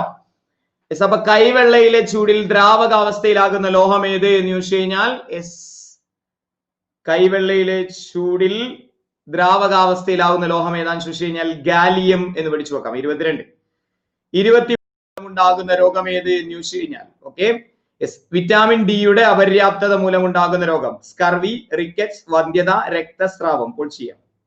വിറ്റാമിൻ ഡിയുടെ അപര്യാപ്തത മൂലമുണ്ടാകുന്ന രോഗം,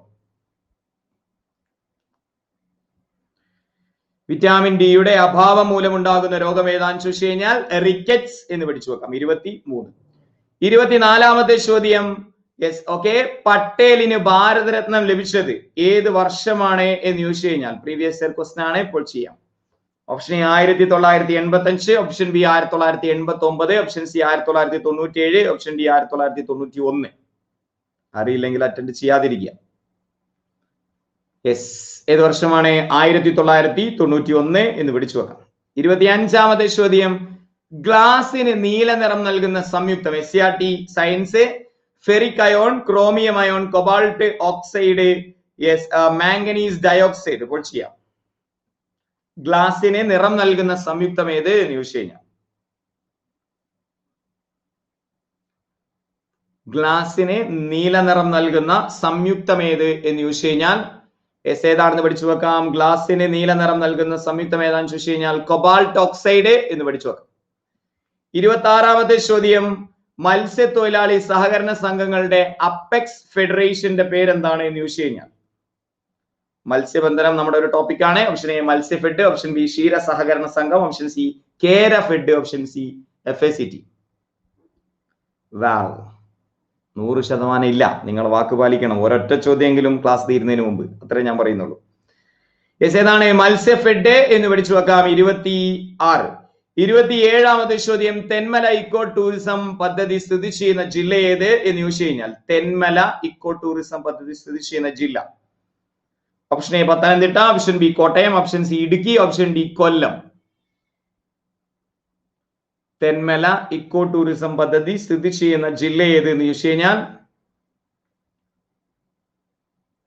ഏതാണ്? കൊല്ലമാണെന്ന് പഠിച്ചു വെക്കാം. 27. ഓക്കെ.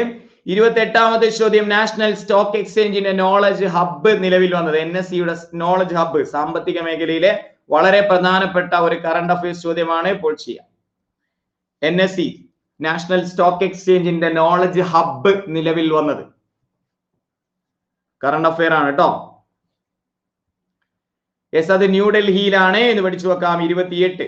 29ാമത്തെ ചോദ്യം, ചന്ദ്രനെ കുറിച്ചുള്ള പഠനം ഏതു പേരിൽ അറിയപ്പെടുന്നു എന്ന് ചോദിച്ചു കഴിഞ്ഞാൽ, option A phrenology, option B ജ്യോതിഷം, option C geomorphology, option D selenology. ചന്ദ്രനെ കുറിച്ചുള്ള പഠനം ഏതു പേരിൽ അറിയപ്പെടുന്നു എന്ന് ചോദിച്ചു കഴിഞ്ഞാൽ ഏത് പേരിൽ അറിയപ്പെടുന്നു? സെലനോളജി എന്ന് പഠിച്ചു വെക്കാം. ചന്ദ്രനെ കുറിച്ചുള്ള പഠനം ഏത് പേരിൽ അറിയപ്പെടുന്നു? സെലനോളജി എന്ന് പഠിച്ചു വെക്കാം. 30ാമത്തെ ചോദ്യം, വാഹനങ്ങളുടെ ഹെഡ്ലൈറ്റിൽ ഉപയോഗിക്കുന്ന ദർപ്പണം ഏത്? ഇതെല്ലാം നമ്മൾ പഠിച്ചിട്ടുണ്ട് കേട്ടോ. യെസ്, വാഹനങ്ങളുടെ ഹെഡ്ലൈറ്റിൽ ഉപയോഗിക്കുന്ന ദർപ്പണം ഏത്? അപ്പൊ ഞാൻ ഒരു കാര്യം കൂടെ സൂചിപ്പിക്കുന്നു, ഗ്രൂപ്പിലേക്ക് ജോയിൻ ചെയ്യുക. യെസ്, ഞാൻ നേരത്തെ പറഞ്ഞു SCRTയുടെ ഇമ്പോർട്ടൻസ് എന്തൊക്കെയാണെന്നുള്ളതൊക്കെ ഞാൻ പറഞ്ഞിരുന്നു അല്ലെ. SCRT. Yes, okay. ഇതെന്താ ഇത്രയും പേര് തെറ്റിച്ചത്? വാഹനങ്ങളുടെ ഹെഡ്ലൈറ്റിൽ, വാഹനങ്ങളുടെ മിറർ അല്ല ചോദിച്ചത് കേട്ടോ. ഹെഡ്ലൈറ്റിൽ ഉപയോഗിക്കുന്നത് റെയർ വ്യൂവിലാണ് കോൺവെക്സ് ഉപയോഗിക്കുന്നത്. ഹെഡ്ലൈറ്റിൽ ഉപയോഗിക്കുന്നത് ഒരു ഫോക്കസീവ് ആയിട്ടുള്ള സ്ഥലത്തേക്ക് വേണം. ഫോക്കസ് ആവശ്യമുള്ളിടത്തൊക്കെ കോൺകേവ് ദർപ്പണമാണ് ഉപയോഗിക്കുന്നത് കേട്ടോ. അപ്പൊ ഞാൻ പറഞ്ഞു എന്താണെന്ന് വെച്ച് കഴിഞ്ഞാല് 5, 6, 7, 8, 9, 10 സയൻസിലെ ഏറ്റവും പ്രധാനപ്പെട്ട SCRT എല്ലാം നമ്മൾ ഡിസ്കസ് ചെയ്തിട്ടുണ്ട്.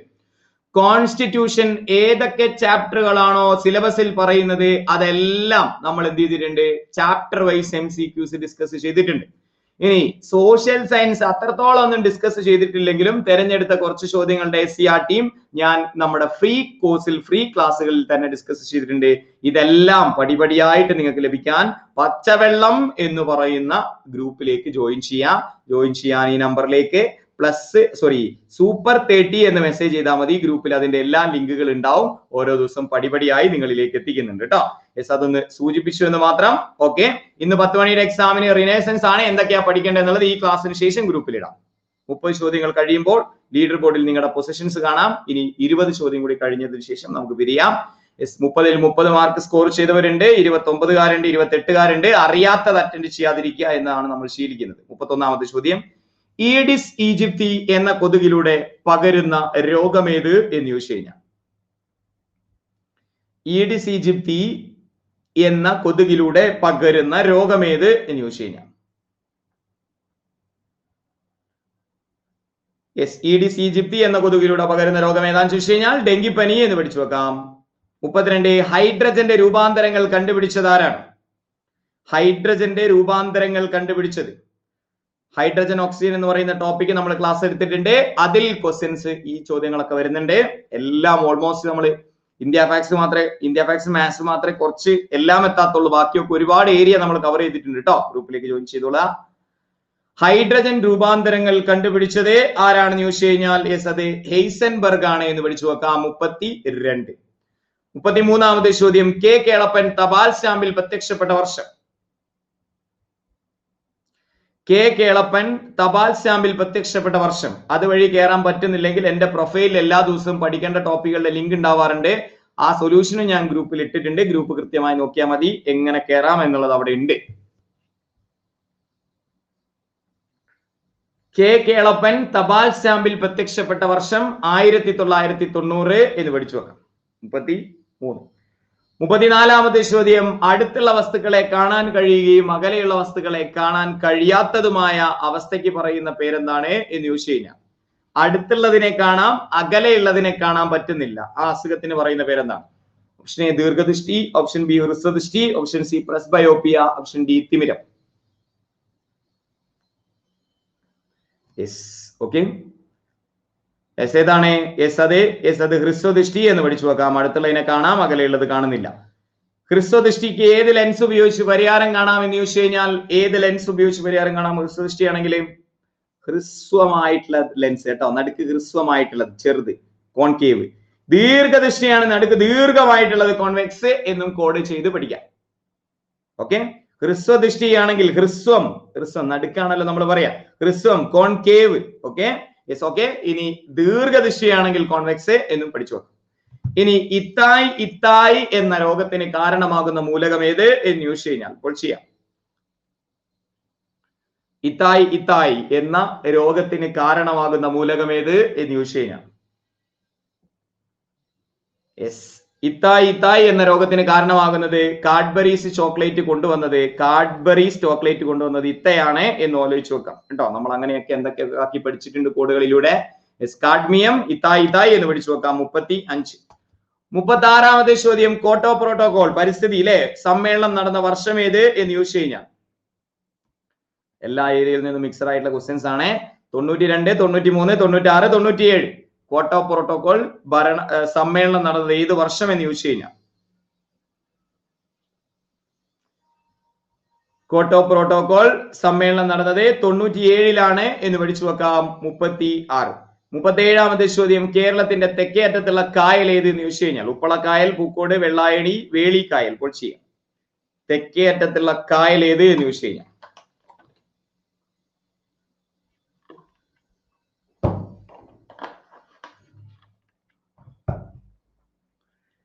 തെക്കേ അറ്റത്തുള്ള കായൽ ഏതാന്ന് ചോദിച്ചു കഴിഞ്ഞാൽ വേളിക്കായൽ എന്ന് പഠിച്ചു വെക്കാം. 37. 38ാമത്തെ ചോദ്യം, ലോക വനദിനം എന്ന് ചോദിച്ചു കഴിഞ്ഞാൽ വനദിനം എന്നാണ്. May 22, March 22, March 21, June 21. ഇപ്പോൾ ചെയ്യാം. ലോക വനദിനമായി ആചരിക്കുന്നത് എന്നാണെന്ന് ചോദിച്ചു കഴിഞ്ഞാൽ ലോക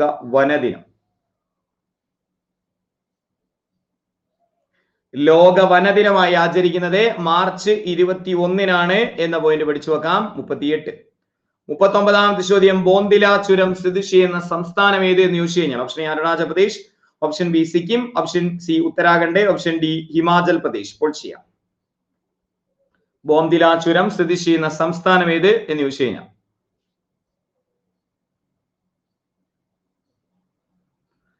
യെസ് ഓക്കെ. എനിക്കറിയാം അത് സിക്കിമാണ്, എനിക്കറിയാം അത് ഉത്തരാഖണ്ഡാണ്, എനിക്കറിയാം ഹിമാചൽ പ്രദേശ് ആണ് എന്ന് പറഞ്ഞ് ചെയ്തവർ എന്ത് ചെയ്യുക, ഒന്ന് ആലോചിച്ച് നോക്കുക നിങ്ങൾ ചെയ്തത് ശരിയാണോ തെറ്റാണോ എന്നുള്ളത് കേട്ടോ. അതായത് നിങ്ങൾ ചെയ്തത് ശരിയാണോ തെറ്റാണെന്നുള്ളത് ഇപ്പൊ മനസ്സിലായിട്ടുണ്ടാവും. പക്ഷെ നിങ്ങൾ ചെയ്യാനുള്ള ആ ഒരു ടെൻഡൻസി കാണിച്ചത് ശരിയാണോ തെറ്റാണോ, അത് എക്സാം ഹാളിൽ എന്നെ ചതിക്കുഴിയിലാക്കുമോ ഇല്ലയോ എന്നുള്ളത് സ്വയം ഒന്ന് ചിന്തിച്ചു നോക്കുക കേട്ടോ. അപ്പൊ ബോന്ദില ചുരം സ്ഥിതി ചെയ്യുന്ന സംസ്ഥാനം അരുണാചൽ പ്രദേശ്. കറണ്ട് അഫയേഴ്സ് 40ാമത്തെ ചോദ്യം, 2020 Vayalar award. Okay, 2020 Vayalar award ലഭിച്ചത് ആർക്ക് എന്ന് ചോദിച്ചു കഴിഞ്ഞാൽ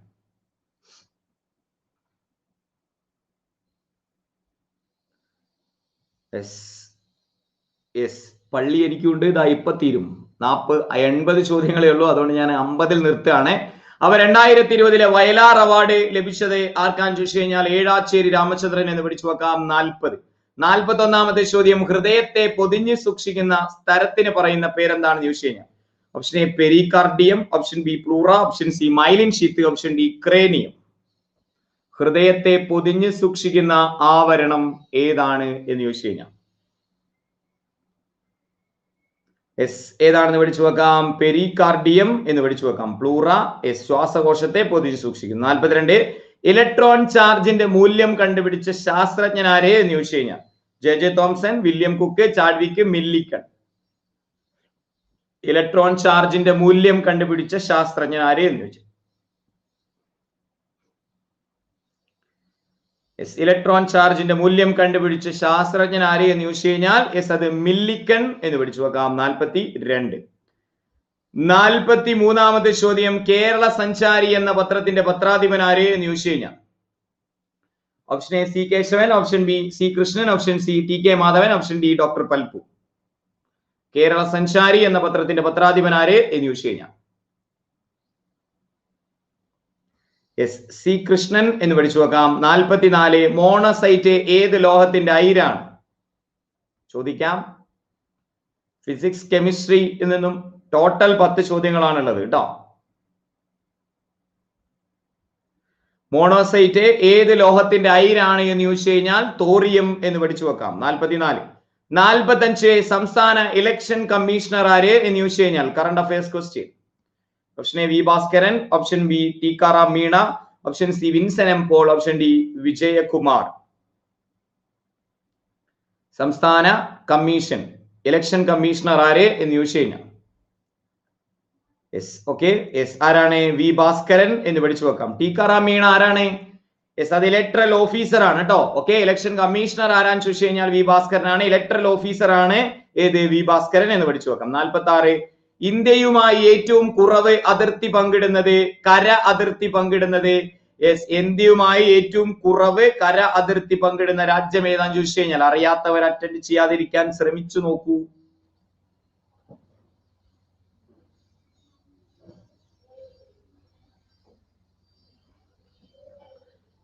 ഇന്ത്യയുമായി ഏറ്റവും കുറവ് കരാതിർത്തി പങ്കിടുന്നത് യെസ് രാജ്യം ഏതാന്ന് ചോദിച്ചു കഴിഞ്ഞാൽ അഫ്ഗാനിസ്ഥാൻ എന്ന് പഠിച്ചു വെക്കാം.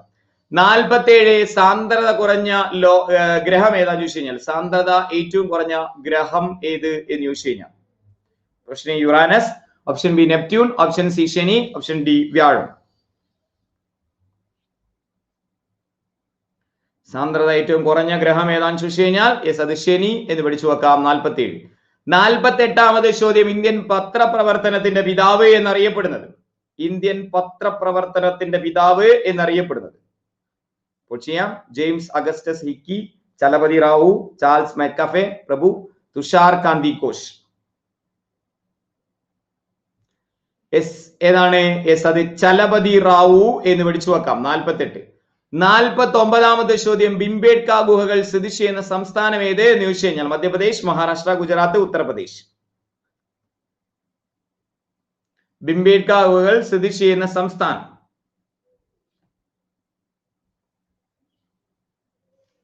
യെസ് ഏതാണ്? യെസ് അത് മധ്യപ്രദേശ് എന്ന് പഠിച്ചു വെക്കാം. Last and final question.